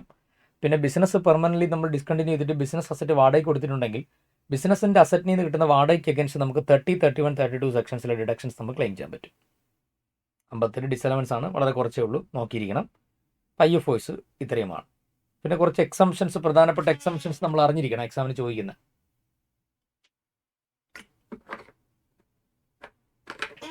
ഇനി ഇത് കഴിഞ്ഞാൽ നമ്മൾ അടുത്ത നേരെ പോകുന്ന ക്ലബിംഗ് ആണ്. ക്ലബിങ്ങിൽ 9 പോയിന്റ് ഉണ്ടല്ലോ, ആ 9 പോയിന്റും കൃത്യമായിട്ട് നിങ്ങൾ അറിഞ്ഞിരിക്കണം. അതിൽ ആ 9 പോയിന്റിൽ മൈനറിൻ്റെ ഇൻകം ക്ലബ് ചെയ്യുന്ന ഏരിയ വളരെ ഇമ്പോർട്ടൻ്റ് ആണ്. അതേപോലെ ഒരു ഇൻഡിവിജ്വലിന് സബ്സ്റ്റാൻഷ്യൽ ഇൻട്രസ്റ്റ് ഉള്ള സെയിം ഓർഗനൈസേഷനിൽ അയാളുടെ സ്പൗസിന് ജോലി കൊടുത്ത് ശമ്പളം കിട്ടിയാൽ അത് ആ ഇൻഡിവിജ്വൽ അല്ലെങ്കിൽ ആ സ്പൗസ് അതിൽ ആരുടെ ഇൻകം ആണോ ഹയർ അതിനോടൊപ്പം ക്ലബ് ചെയ്യണം, രണ്ടുപേർക്കും സബ്സ്റ്റാൻഷ്യൽ ഇൻട്രസ്റ്റ് ഉണ്ടെങ്കിൽ. ഇനി ഒരാൾക്ക് മാത്രമേ സബ്സ്റ്റാൻഷ്യൽ ഇൻട്രസ്റ്റ് ഉള്ളൂ, സ്പൗസിന് ഇൻകം കിട്ടിക്കഴിഞ്ഞാൽ ആ സബ്സ്റ്റാൻഷ്യൽ ഇൻട്രസ്റ്റ് ഉള്ള വ്യക്തിയുടെ കയ്യിലോട്ട് സ്പൗസിന് കിട്ടുന്ന ഇൻകത്തിനെ ക്ലബ് ചെയ്യണം. അപ്പോൾ ആ ക്ലബിങ്ങിനകത്തുള്ള ആ 9 പോയിന്റും കൃത്യമായിട്ട് നമ്മൾ ഓർത്തിരിക്കണം. അത് മൈനറിൻ്റെ ക്ലബിങ് ഇമ്പോർട്ടൻ്റ് ആണ്, വളരെ ഇമ്പോർട്ടൻ്റ് ആണ്. ഈവൻ 9ാമത്തെ ക്ലബിംഗ് ഉണ്ടല്ലോ, ഏത് self acquired property converted into joint family property എന്ന് പറയുന്ന ക്ലബിങ്ങിൻ്റെ അഡ്ജസ്റ്റ്മെൻറ്റ്, അതുപോലും ഇമ്പോർട്ടൻ്റ് ആണ്. അത് വെച്ചിട്ട് പോലും നല്ല പ്രോബ്ലം ചോദിച്ചിട്ടുണ്ട് നമ്മുടെ പ്രീവിയസ് ഇയറിൽ പാർട്ടീഷൻ നടക്കുന്ന കേസിൽ. അങ്ങനത്തെ ഒരു ക്വസ്റ്റ്യൻ ചെയ്തിട്ടുണ്ട്, അത് ശ്രദ്ധിക്കണം. അപ്പോൾ ക്ലബിംഗ് ഇൻഡിപെൻഡൻ്റ് ആയിട്ട് ക്ലബിംഗ് ചോദിക്കേണ്ട സാധ്യതയേക്കാൾ ഉപരി 16 മാർക്കിൻ്റെയോ 14 മാർക്കിൻ്റെയോ കമ്പൾസറി ക്വസ്റ്റ്യൻ അകത്ത് ക്ലബിങ്ങിൻ്റെ അഡ്ജസ്റ്റ്മെൻറ്റ് വരാം. ക്ലബിംഗ് ചെയ്യുന്ന പോയിന്റ് ആലോചിച്ചോണം. എല്ലാ ഹെഡും ഇൻകം കമ്പ്യൂട്ട് ചെയ്ത് ഏറ്റവും ലാസ്റ്റാണ് ക്ലബ് ചെയ്യുന്നത്. ക്ലബിംഗ് കഴിഞ്ഞ് അടുത്ത് സെറ്റ് ഓഫ് ആണ്. സെറ്റ് ഓഫും കൂടെ കഴിഞ്ഞാൽ പിന്നെ കിട്ടുന്ന ഇൻകത്തിൻ്റെ പേരാണ് GTA. GTA കിട്ടിക്കഴിഞ്ഞാൽ പിന്നെ ചാപ്റ്റർ 6 ആണ്. ചാപ്റ്റർ 6 കുറച്ച് കഴിഞ്ഞാൽ ടോട്ടൽ ഇൻകം, പിന്നെ അതിൻ്റെ പുറത്താണ് നമ്മൾ ടാക്സ് കാൽക്കുലേറ്റ് ചെയ്യുന്നത്. അപ്പോൾ ക്ലബിംഗ് ഓർത്തോണം. സെറ്റ് ഓഫിനകത്ത് ബേസിക് റൂൾസും അഡ്വാൻസ് റൂൾസും അറിഞ്ഞിരിക്കണം. അത് കഴിഞ്ഞിട്ട് നമ്മൾ സെറ്റ് ഓഫിൻ്റെ പ്രോബ്ലം നമ്മൾ ചെയ്യുന്ന എത്രത്തോളം പ്രോബ്ലം ചെയ്യും അത്രയും നല്ലതാണ്. ഏറ്റവും ടഫായിട്ട് current year loss, brought forward loss, unabsorbed depreciation, current year depreciation, ഇതെല്ലാം കൂടെ ചേർന്ന് വരുന്ന സെറ്റ് ഓഫിൻ്റെ അവസാനം നമ്മൾ ചെയ്ത അഡ്വാൻസ് ലെവലിൽ 3-4 ക്വസ്റ്റ്യൻസ് ലാസ്റ്റ് മൊമെൻറ്റിൽ പ്രാക്ടീസ് ചെയ്യാം. സെറ്റ് ഓഫ് എല്ലാം ചെയ്യാൻ നിൽക്കരുത്, സമയം തികയത്തില്ല. പിന്നെ ചില ഈ സെറ്റ് ഓഫിൻ്റെ ചാപ്റ്റർ പഠിക്കുമ്പോൾ നമ്മൾ കോറിലേറ്റേണ്ട കാര്യമാണ്. ചില ലോസുകൾ നമുക്ക് ക്യാരി ഫോർവേഡ് ചെയ്യണമെന്നുണ്ടെങ്കിൽ കൃത്യം ഡ്യൂ ഡേറ്റിനകത്ത് റിട്ടേൺ ഫയൽ ചെയ്യണം. അപ്പോൾ അവിടെ ഡ്യൂ ഡേറ്റ് കഴിഞ്ഞ് പോയി കഴിഞ്ഞാൽ പിന്നെ ഒരിക്കലും നമുക്ക് ആ ലോസ് ക്യാരി ഫോർവേഡ് ചെയ്യാൻ പറ്റത്തില്ല. അപ്പോൾ ആ ലോസുകൾ അറിഞ്ഞിരിക്കണം. Normal business loss, speculative business loss, 35AD business loss, capital loss, owning and maintenance race horse loss, ഈ 5 ലോസ് ക്യാരി ഫോർവേഡ് ചെയ്യണമെങ്കിൽ കൃത്യം ഡ്യൂ ഡേറ്റിനകത്ത് റിട്ടേൺ ഫയൽ ചെയ്യണം. ഒരു ദിവസങ്ങളിൽ ഡിലേ വന്നാൽ ആ ലോസ് എന്നേക്കുമായി നഷ്ടപ്പെടും, നമുക്ക് ക്യാരി ഫോർവേഡ് ചെയ്യാൻ പറ്റില്ല. ലോസ് ഉണ്ടാകുന്ന ആദ്യത്തെ അസസ്മെൻറ്റ് ഇയറിൽ വേണം ഈ ഡ്യൂ ഡേറ്റിനകത്ത് റിട്ടേൺ ഫയൽ ചെയ്യുന്നതിനെപ്പറ്റി ആലോചിക്കാൻ. ഒരു തവണ ഫയൽ ചെയ്ത് ക്യാരി ഓവർ ചെയ്ത് കഴിഞ്ഞാൽ പിന്നെ സബ്സിക്വൻറ്റ് ഇയേഴ്സിൽ അതിനെപ്പറ്റി നമ്മൾ ബോധർ ചെയ്യേണ്ട, അത് ഓട്ടോമാറ്റിക്കലി ബാക്കി ഉള്ള പീരീഡിലേക്ക് പൊയ്ക്കോളും. ഓട്ടോ പോപ്പുലേറ്റ് ആണ്. പക്ഷേ ലോസ് ഉണ്ടാകുന്ന ഇയറിൽ നിന്ന് ക്യാരി ഫോർവേഡ് ചെയ്യണമെങ്കിൽ ഡ്യൂ ഡേറ്റിനകത്ത് റിട്ടേൺ ഫയൽ ചെയ്യണം.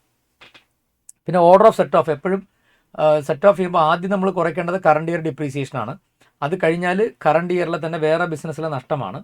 അത് കഴിഞ്ഞാൽ നമ്മൾ കുറയ്ക്കാനുള്ളത് ബ്രോഡ് ഫോർവേഡ് ബിസിനസ് ലോസ് ആണ്. പിന്നെ ലാസ്റ്റ് വേണം അൺഅബ്സോർബ്ഡ് ഡിപ്രീസിയേഷൻ കുറയ്ക്കാൻ. അപ്പോൾ കറണ്ട് ഇയർ ഡിപ്രീസിയേഷൻ ആദ്യം, രണ്ടാമത് current year inter source set off വേറെ ബിസിനസ്സിലെ ലോസ്, മൂന്നാമത് വേണം നമ്മൾ brought forward business loss claim ചെയ്യാൻ, അവിടെ തന്നെ സെറ്റ് ഓഫ് ചെയ്യാൻ. അപ്പോൾ തന്നെ മൾട്ടിപ്പിൾ ഇയേഴ്സിൻ്റെ ഡിഫറൻറ്റ് ഇയേഴ്സിൻ്റെ ബ്രോഡ് ഫോർവേഡ് ബിസിനസ് ലോസ് വന്നാൽ അതിൽ ഏത് ഇയർ ആണോ കൂടുതൽ ഓൾഡർ ആ ഇയറിൻ്റെ ലോസ് ഒന്ന് എടുക്കാൻ. ഏറ്റവും ലാസ്റ്റിൽ വേണം അൺഅബ്സോർബ്ഡ് ഡിപ്രീസിയേഷൻ സെറ്റ് ഓഫ് ചെയ്യാൻ. പിന്നെ 44AD, ADA, AE എന്നുള്ള 3 സെക്ഷനിൽ പ്രിസംപ്റ്റീവ് ഇൻകം ഡിക്ലെയർ ചെയ്യുന്നൊരു വ്യക്തിക്ക് ഒരിക്കലും ആ പ്രിസംപ്റ്റീവ് ഇൻകത്തിന് against unabsorbed depreciation set off ചെയ്യാൻ പറ്റില്ല. കാരണം 30 തൊട്ട് 37 എക്സ്പെൻസ് എല്ലാം ഡീം ടു ബി അലൗഡ് എന്നാണ് പറയുന്നത്. അപ്പോൾ അതുകൊണ്ട് ഫർദർ വീണ്ടും അൺഅബ്സോർബ്ഡ് ഡിപ്രീസിയേഷൻ കുറയ്ക്കാൻ പറ്റത്തില്ല. എന്നാൽ ബ്രോഡ് ഫോർവേഡ് ബിസിനസ് ലോസ് അവരുടെ കയ്യിലുണ്ടെങ്കിൽ അത് കുറയ്ക്കുന്നതിന് കുഴപ്പമില്ല. കാരണം ബ്രോഡ് ഫോർവേഡ് ബിസിനസ് ലോസിൻ്റെ സെക്ഷൻ 72 ആണ്, അൺഅബ്സോർബ്ഡ് ഡിപ്രീസിയേഷൻ 32 ആണ്. PGBPയിൽ 44AD, ADA, AEയിൽ പ്രിസംപ്റ്റീവ് ചെയ്യുമ്പോൾ 30 to 37 deem to be allowed, further no deduction എന്നാണ്. അതുകൊണ്ടാണ് അൺഅബ്സോർബ്ഡ് ഡിപ്രീസിയേഷൻ തരില്ല എന്ന് പറയുന്നത്. But business loss set off ചെയ്യുന്നതിന് കുഴപ്പമില്ല.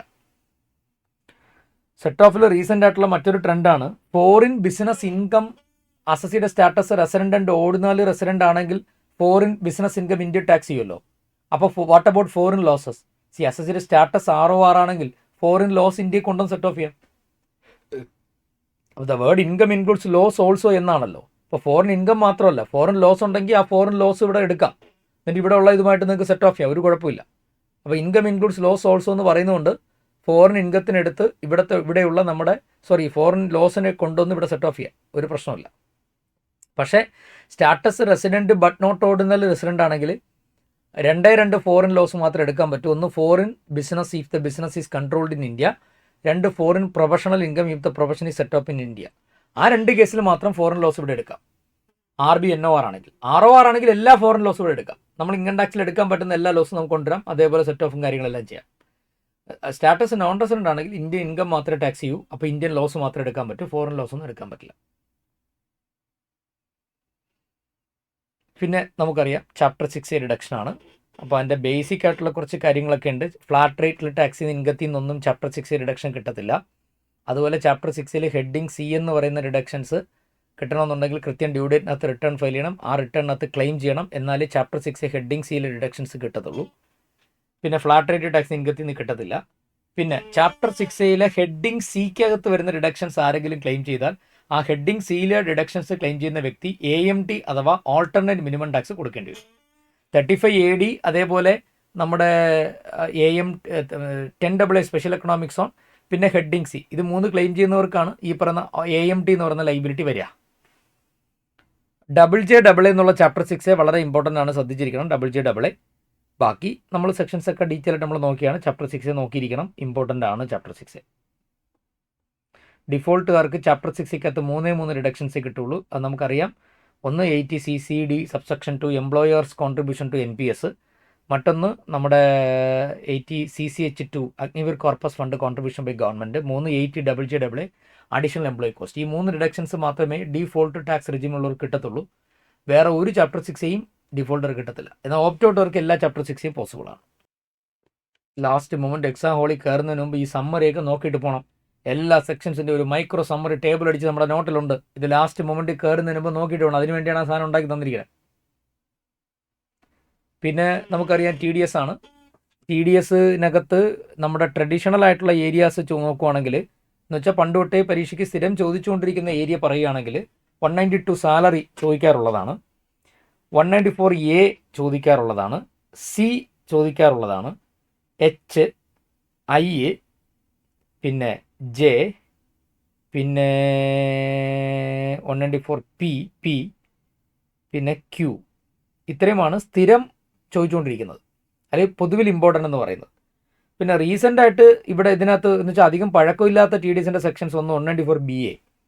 194BA റീസെൻ്റ് ആണ്. അതായത് 194BA എന്ന് വെച്ചാൽ നമ്മുടെ ഡിജിറ്റൽ ഓൺലൈൻ ഗെയിമിൽ നിന്ന് പൈസ കിട്ടുമ്പോൾ അവർ കട്ട് ചെയ്യുന്ന TDS ആണ് 194BA. അപ്പോൾ അതൊരു റീസെൻ്റ് ആയിട്ടുള്ള സെക്ഷനാണ്. പിന്നെ വേറെ റീസെൻ്റ് എന്ന് പറയാനുള്ളത് 194R എന്ന് പറയുന്ന സെക്ഷൻ അധികം പഴക്കമായിട്ടില്ല വന്നിട്ട്. അപ്പോൾ അത് നമ്മൾ ശ്രദ്ധിക്കണം. പിന്നെ TDSനകത്തൊരു കോമൺ പോയിന്റ് ഞാൻ പറഞ്ഞത് എപ്പോഴും ആലോചിക്കണം, പരീക്ഷയ്ക്ക് അത് വളരെ ഇമ്പോർട്ടൻ്റ് ആണ്. 194 ACH IJR. ACH IJR എന്നുള്ള ഈ 6 സെക്ഷൻസ് കറണ്ട് ഇയറിൽ വരണമെന്നുണ്ടെങ്കിൽ അവിടെ പേയ്മെൻറ്റ് കൊടുക്കുന്ന പേയറുടെ പ്രിസീഡിങ് ഫിനാൻഷ്യൽ ഇയറിലെ ബിസിനസ് ഉള്ള ആളാണെങ്കിൽ ബിസിനസ്സിൻ്റെ ടേൺ ഓവർ 1 കോടി ക്രോസ് ചെയ്യണം. പ്രൊഫഷൻ ആണെങ്കിൽ പ്രൊഫഷണൽ ആണെങ്കിൽ പ്രിസീഡിങ് ഇയറിലെ പ്രൊഫഷൻ്റെ ഗ്രോസ് റെസീറ്റ്സ് 50 ലക്ഷം ക്രോസ് ചെയ്യണം.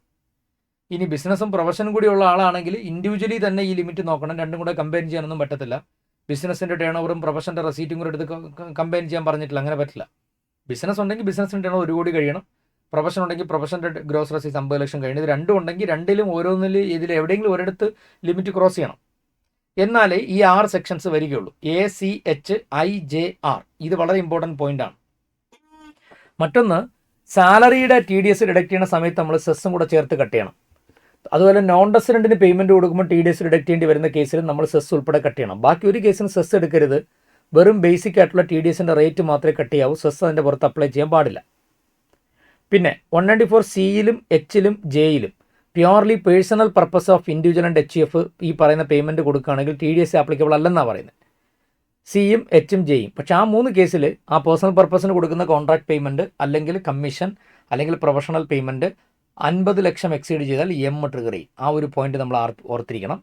മെജോറിറ്റി സെക്ഷൻസിലും TDSൻ്റെ ടൈമിംഗ് എന്ന് പറഞ്ഞാൽ at the time of payment or credit which ഒരു ഏർലിയർ ആണ്. എന്നാൽ ചില സെക്ഷൻസ് ഉണ്ട് 192, 192A, അതുപോലെ 194B, 194BA, 194BB, അതുപോലെ തന്നെ സെക്ഷൻ 194LA ഏതാണ്ട് അതുപോലെയാണ്. ഇത്രയും സെക്ഷൻസിൽ നമ്മൾ TDS ഡിഡക്ട് ചെയ്യേണ്ടത് at the time of payment ആണ്. ബാക്കിയുള്ള എല്ലാ സെക്ഷൻസിലും TDS വരുന്നത് at the time of payment or credit whichever ഏർലിയറാണ്. അപ്പോൾ കോമൺ ടൈമാണത്. അപ്പോൾ അത് നമ്മൾ ഓർത്തിരിക്കണം. അപ്പോൾ ഇതൊക്കെ കോമൺ ആയിട്ട് അറിഞ്ഞിരിക്കേണ്ട പോയിന്റാണ്. പിന്നെ പാൻ നമ്പർ തരാതിരുന്നു കഴിഞ്ഞാൽ TDSൻ്റെ റേറ്റ് നോർമൽ റേറ്റ് അല്ലെങ്കിൽ 20% വിച്ച് എവർ ഈസ് ഹയർ ആണ്. പിന്നെ 194Q അതും 206C1H TCS നമ്മൾ കണക്ഷൻ നമ്മൾ അറിഞ്ഞിരിക്കണം. നമ്മുടെ ഈ പറയുന്ന 2025-26 അസസ്മെൻ്റ് ഇയർ വരെ മാത്രമേ ശരിക്കും പറഞ്ഞാൽ ഈ 206C1H എന്നുള്ള സെക്ഷനും കൂടി വരുള്ളൂ.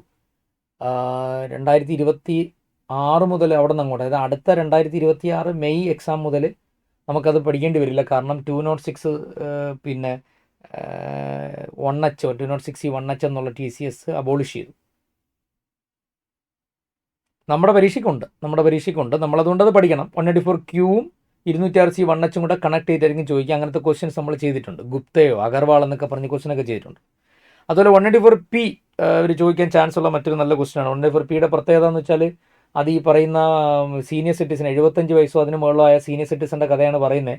അപ്പം അങ്ങനെയുള്ള ആൾ ഈ പറയുന്ന ബാങ്കിൽ നിന്ന് പെൻഷനുണ്ട്, ആ പെൻഷൻ കിട്ടുന്ന അതേ ബാങ്കിൽ നിന്ന് പലിശയുണ്ട്, വേറെ ഒരു വരുമാനം ഇല്ലെങ്കിൽ അയാൾ ഡിക്ലറേഷൻ കൊടുത്തു കഴിഞ്ഞാൽ അയാളുടെ actual tax liability bank TDS cut ചെയ്ത് അയാൾ പിന്നെ റിട്ടേൺ ഫയൽ ചെയ്യേണ്ടതെന്ന് പറയുന്നതാണ് പി വളരെ ഇമ്പോർട്ടൻ്റ് ആണ്. ശരി, അത് കഴിഞ്ഞാൽ പിന്നെ നമ്മൾ നേരെ നോക്കേണ്ടത് TCS ആണ്. അപ്പോൾ TCSനകത്ത് 206C1, 1C, 1F, 1G, 1H. അതിൽ 1G എന്ന് പറയുന്ന ഫോറിൻ കറൻസിയുടെ TCSും അതുപോലെ 1H എന്ന് പറയുന്ന ആ ഗുഡ്സിൻ്റെ TCSും വളരെ വളരെ ഇമ്പോർട്ടൻ്റ് ആണ്. ഓക്കെ, അപ്പോൾ അത് പ്രത്യേകം നമ്മൾ ഓർത്തിരിക്കണം.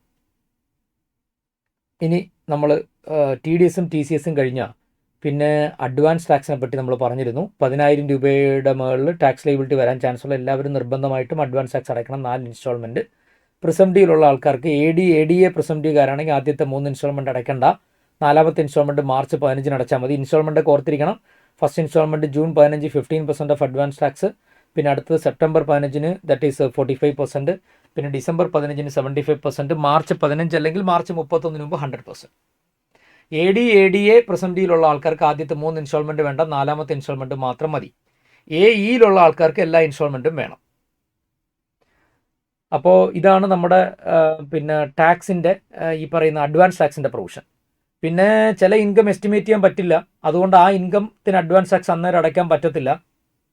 അത് ഇൻകം ഡ്യൂ ആയിട്ട് തൊട്ടടുത്ത റിമൈനിങ് ഇൻസ്റ്റാൾമെൻറ്റുകൾ അതിൻ്റെ ടാക്സ് അടച്ചു കൊടുത്താൽ കുഴപ്പമില്ല. ഉദാഹരണത്തിന് capital gain, cash full income, dividend, 220E ഒഴികെയുള്ള dividend, PGBP income for the first time, cash full income, ഈ കേസിൽ നമുക്ക് എസ്റ്റിമേറ്റ് ചെയ്യാൻ പറ്റത്തില്ല. അതുകൊണ്ട് അത് കിട്ടിയിട്ട് തൊട്ടടുത്തുള്ള റിമൈനിങ് ഇൻസ്റ്റാൾമെൻറ്റുകൾ അതിൻ്റെ ടാക്സ് അടച്ചു കൊടുത്താൽ മതി എന്നുള്ളതാണ്. പിന്നെ സ്ലാബ് റേറ്റ്, പിന്നെ അഡ്വാൻസ് ടാക്സ് അത്രയുമാണ് ഓർത്തിരിക്കേണ്ടത്. പിന്നെ 234A-B-C, 234C എന്ന് പറയുമ്പോൾ ആ ഓരോ ക്വാർട്ടറിനകത്ത് നമ്മൾ അടയ്ക്കുന്ന ടാക്സ് കുറഞ്ഞു പോകുമ്പോൾ കൊടുക്കുന്ന പലിശ 1% പെർ മന്ത് വെച്ച് ഓരോ ക്വാർട്ടറിന്. പിന്നെ ആദ്യത്തെ 3 ക്വാർട്ടറിന് 3%, 3%, 3%, ലാസ്റ്റ് ക്വാർട്ടറിന് 1% ഇൻട്രസ്റ്റ് കൊടുത്താൽ അത് ഡെഫിഷ്യൻസി ഉണ്ടെങ്കിൽ.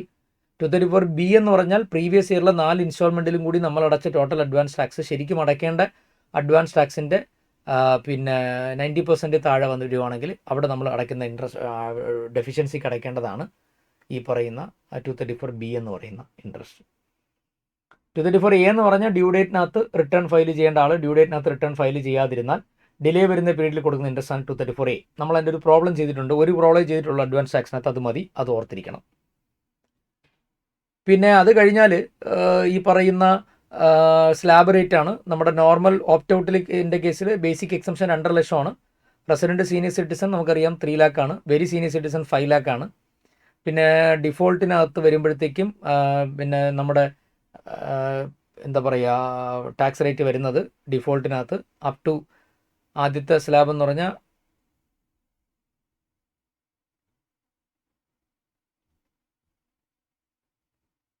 സീനിയർ സിറ്റിസൺ ആയാലും സീനിയർ സിറ്റിസൺ അല്ലെങ്കിലും എന്തൊക്കെ ആയാലും irrespective of the age 3 lakh വരെ നില്ലാണ്. പിന്നെ 3 to 7 5%, 7 to 10 lakhs 10%, 10 to 12 15, 12 to 15 20%, above 15 30%.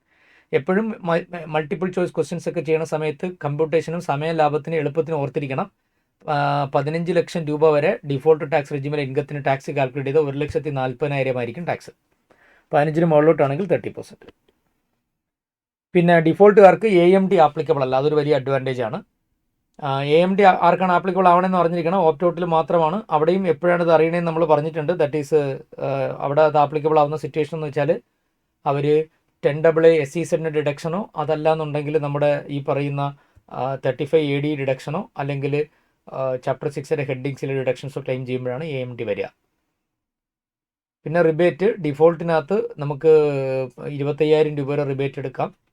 Just 7 lakh income cross ചെയ്താൽ പോലും മാർജിനൽ റിബേറ്റ് പോസിബിൾ ആണ്. ഓപ്റ്റ് ഔട്ടിൽ 12,500 റിബേറ്റ്, ടോട്ടലിംഗ് 5 ലക്ഷം കൂടാതിരുന്നാൽ. SEZന്റെ കഥ നമുക്കറിയാം. 2005 31 മാർച്ച് 2020 ഇടയിൽ SEZനകത്ത് പുതിയ ബിസിനസ് സ്റ്റാർട്ട് ചെയ്യണം. ഔട്ട്പുട്ട് വിദേശ രാജ്യത്തേക്ക് എക്സ്പോർട്ട് ചെയ്യണം.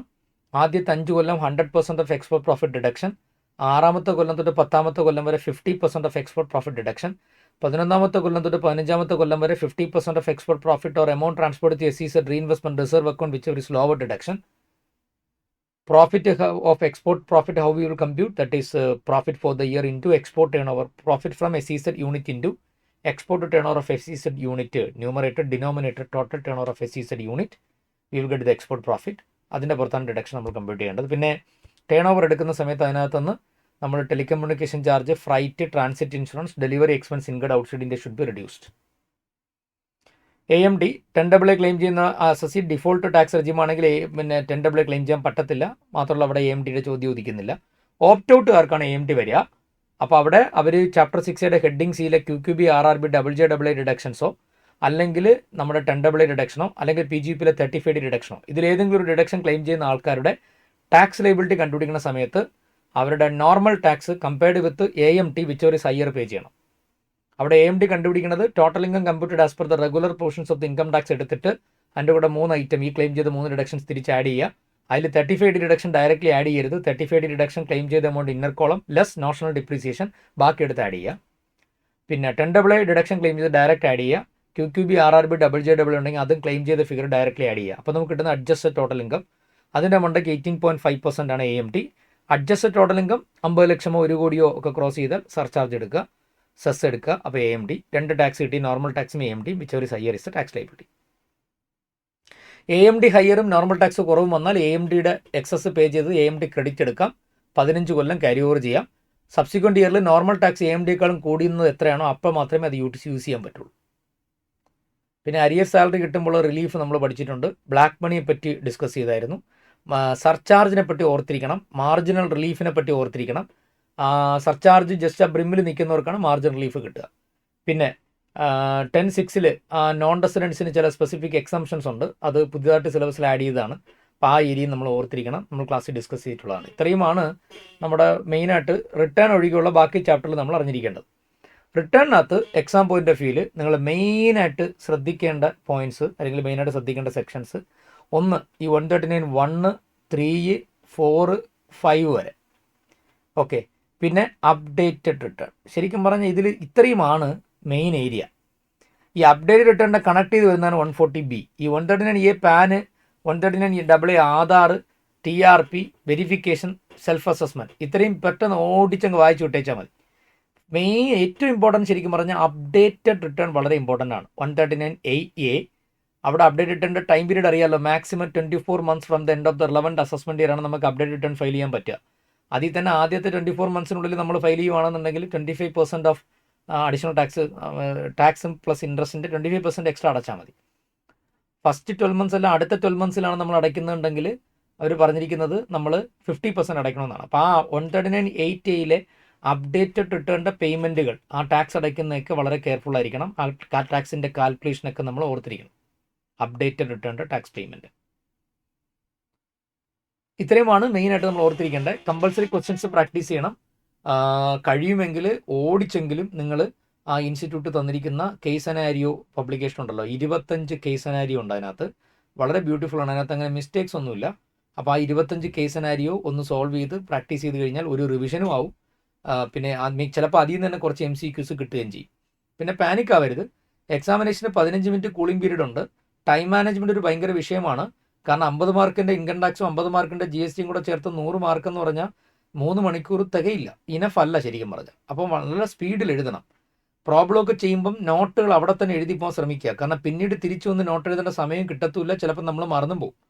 അതുകൊണ്ട് വലിയ കമ്പൾസറി ക്വസ്റ്റ്യൻ്റെ ഒക്കെ വലിയ പ്രോബ്ലം ചെയ്യുമ്പോൾ ആഡ് ലെസ് അഡ്ജസ്റ്റ്മെൻറ്റ് ചെയ്യുന്നതിൻ്റെ അവിടെ തന്നെ സ്ക്വയർ ബ്രാക്കറ്റ് ഇട്ടിട്ട് നോട്ട് വിത്ത് സെക്ഷൻ നമ്പർ എഴുതുക. സെക്ഷൻ നമ്പർ അറിഞ്ഞുകൂടാ, കൺഫ്യൂഷൻ ഉണ്ടെങ്കിൽ എഴുതണ്ട. ഉറപ്പുണ്ടെങ്കിൽ സെക്ഷൻ നമ്പർ അടക്കം നോട്ട് എഴുതി കൊടുക്കുക. കാൽക്കുലേഷൻ മിസ്റ്റേക്സിനൊക്കെ വളരെ കുറച്ച് മാർക്കേ കുറയുള്ളൂ. ഏറ്റവും ഫൈനൽ ആൻസറൊക്കെ തെറ്റിക്കഴിഞ്ഞാൽ അവർ നോക്കുന്ന ഓരോ അഡ്ജസ്റ്റ്മെൻറ്റാണ് മാർക്ക് ഇടുന്നത്. ഓരോ അഡ്ജസ്റ്റ്മെൻറ്റ് നമ്മൾ ചെയ്തിട്ട് കൃത്യമായി നോട്ട് എഴുതി ബ്രാക്കറ്റ് ഓപ്പൺ ചെയ്ത് എൻ്റെ സെക്ഷൻ നമ്പർ അടക്കം പറഞ്ഞു വേണം പോകാൻ. കമ്പൾസറി ക്വസ്റ്റ്യൻ ആദ്യം തന്നെ എഴുതണമെന്ന് ഒരു നിർബന്ധവും ഇല്ല. നിങ്ങൾ MCQ പാർട്ട് ഫിനിഷ് ചെയ്തിട്ട് അല്ലെങ്കിൽ നിങ്ങൾ ഡെസ്ക്രിപ്റ്റീവ് പാർട്ട് എടുക്കുന്ന സമയത്ത് ആദ്യം കമ്പൽസറി ക്വസ്റ്റ്യൻ ചെയ്യണമെന്ന് ഒരു നിർബന്ധമില്ല. നിങ്ങൾക്ക് 4ാമത്തെ ക്വസ്റ്റ്യൻ നന്നായിട്ട് അറിയാം എങ്കിൽ 4ാമത്തെ ക്വസ്റ്റ്യൻ ആദ്യം ചെയ്യുക. 5ാമത്തെ ക്വസ്റ്റ്യൻ നന്നായിട്ട് അറിയാം എങ്കിൽ അത് ആദ്യം ചെയ്യുക. ഒരു ക്വസ്റ്റ്യൻ്റെ എല്ലാ സപ്പാർട്ടും നന്നായിട്ട് അറിയാൻ തരക്കേടില്ലാത്തതെന്ന് തോന്നുന്ന ഏതാണോ അത് ആദ്യം ചെയ്യുക.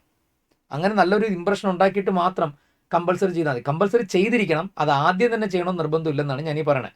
കാരണം കമ്പൽസറി ക്വസ്റ്റ്യൻ ആകുമ്പോൾ അത് ബിഗ് ആവും, കുറച്ച് ലെങ്തി ആയിരിക്കും. അപ്പോൾ അതിൻ്റെ ഇടയിൽ എന്തെങ്കിലും കൺഫ്യൂഷൻ തെറ്റിയൊക്കെ ആണെങ്കിൽ നമ്മൾ ആലോചിച്ചുകൊണ്ടൊക്കെ ഇരുന്ന് കഴിഞ്ഞാൽ സമയം പോകും. അതുകൊണ്ടാണ് അങ്ങനെ പറയുന്നത്. പിന്നെ എന്താണ്, ഇത്രയൊക്കെ ഉള്ളൂ. വളരെ കോൺഫിഡൻ്റ് ആയിട്ട് പോവുക, വെറുതെ പാനിക് ആവരുത്. ഭയങ്കര ടഫായിട്ടുള്ള ക്വസ്റ്റ്യൻ വന്നാൽ നിങ്ങൾ എപ്പോഴും മനസ്സിലാക്കുക valuation will be little bit moderate so that you will get some good mark.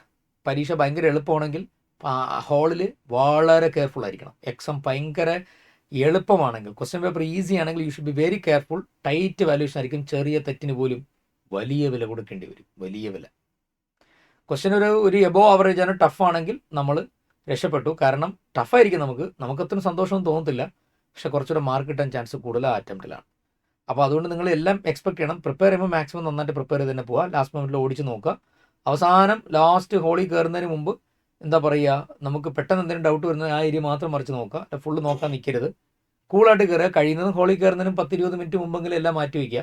എന്നിട്ട് കൂളായിട്ട് ഇരുന്നിട്ട് പോയി പരീക്ഷയ്ക്ക് കയറുക. അപ്പോൾ നന്നായിട്ട് അറിയാമെന്നുള്ള ആദ്യം ആൻസർ ചെയ്യുക. IDT-യിലായാലും കമ്പൽസറി ക്വസ്റ്റ്യൻ ചെയ്യുമ്പോൾ നിർബന്ധമായിട്ട് നോട്ട് എഴുതി പോകണം. അവിടെ തന്നെ നോട്ട് എഴുതുക. താഴെ പ്രത്യേകിച്ച് പിന്നീട് എഴുതാൻ പറ്റില്ല. IDT-ക്കകത്ത് അവസാനത്തെ തിയറി ചാപ്റ്റർ ഒന്ന് ഉഴപ്പി വിടല്. അത് നന്നായിട്ട് പഠിക്കണം. Returns, invoice, debit note, credit not, പിന്നെ ആ പറയുന്ന അക്കൗണ്ട്സ്, റെക്കോർഡ്സ്, ആ ഏരിയ നന്നായിട്ട് നോക്കണം. ബട്ട് IDT-യിൽ പ്രധാനപ്പെട്ട കോർ ഏരിയ എന്ന് പറയുമ്പോൾ നമ്മുടെ ഈ പറയുന്ന ആദ്യത്തെ സപ്ലൈയുടെ സ്കോപ്പ്, ഷെഡ്യൂൾ 1, ഷെഡ്യൂൾ 2, ഷെഡ്യൂൾ 3, അത് കഴിഞ്ഞ് കോമ്പോസിഷൻ ലെവി ഇമ്പോർട്ടൻ്റ് ആണ്. പിന്നെ അത് കഴിഞ്ഞാൽ നമ്മുടെ നോട്ടിഫിക്കേഷൻ 12/2017 ആ എക്സംഷൻസ് ഉണ്ടല്ലോ, ഇപ്പം 10-100 അടുപ്പിച്ച് എക്സംഷൻസ് ഉണ്ട്. ആ എക്സംഷൻസ് മൊത്തം നന്നായിട്ട് അറിഞ്ഞിരിക്കണം. എക്സംഷൻ മിക്സ് ചെയ്താണ് ചോദിക്കുക, സെപ്പറേറ്റ് എക്സംഷൻ മാത്രമായിട്ടും ചോദിക്കാം. Input tax credit, one of the magical area, super fantastic area ആണ് input tax credit. Registration, place of supply, time of supply, valuation, ഇത്രയാണ് കോർ ഏരിയ. ഇനി സെക്കൻഡ് ലെവലിൽ വരുന്ന ചാപ്റ്റേഴ്സ് ആണ് returns, payment, invoice, debit note, credit note, accounts, records, e way bill. ഇത്രയും second പാർട്ടാണ്. Core area ഞാൻ ആദ്യം പറഞ്ഞ ഏരിയയാണ്. അപ്പം IDT നന്നായിട്ട് പഠിക്കണം. IDT-യിലും ഇൻസ്റ്റിറ്റ്യൂട്ട് കേസ് സെനാരിയോ ഇറക്കിയിട്ടുണ്ട്. 20 എണ്ണം കണ്ടുണ്ട്, 20 കേസ് സെനാരിയോ ഉണ്ട്. അതും ചെയ്ത് നോക്കുക. ഓക്കെ, ഇത്രയൊക്കെ ഉള്ളൂ. പഠിച്ചു കഴിഞ്ഞിട്ട് നമ്മൾ പഠിച്ചിട്ടുണ്ടെങ്കിൽ നമുക്ക് അതിൻ്റെ റിസൾട്ട് കിട്ടും. വളരെ കൂളായിട്ട് പോവുക. ഇത് ടെൻഷൻ അടിച്ച് അങ്ങനെ ഭയങ്കരമായിട്ട് കുളമാക്കേണ്ട കാര്യമൊന്നുമില്ല. ഇൻ്റർ എന്ന് പറയുന്നത് ഭയങ്കര എളുപ്പമാണ് സത്യം പറഞ്ഞാൽ. നമ്മൾ തരക്കേടില്ലാത്ത രീതിയിൽ പ്രിപ്പയർ ചെയ്തിട്ടുണ്ട്. നമ്മൾ ലാസ്റ്റ് മൊമെൻറ്റിൽ വേറെ വള്ളിക്കെട്ടൊന്നും എടുക്കാതെ കറക്റ്റായിട്ട് വാല്യൂ നമ്മൾ റിവിഷൻ നോക്കിയിട്ട് പരീക്ഷയ്ക്ക് പോയി എഴുതുവാണെങ്കിൽ നമുക്ക് നല്ല മാർക്ക് വാങ്ങിക്കാൻ പറ്റും. എക്സംഷൻ സ്കോർ ചെയ്യാൻ പറ്റട്ടെ എന്ന് ആശംസിക്കുന്നു. അപ്പോൾ നന്നായിട്ട് നോക്കുക, പോസിറ്റീവായിട്ട് പരീക്ഷ എഴുതുക. All the best.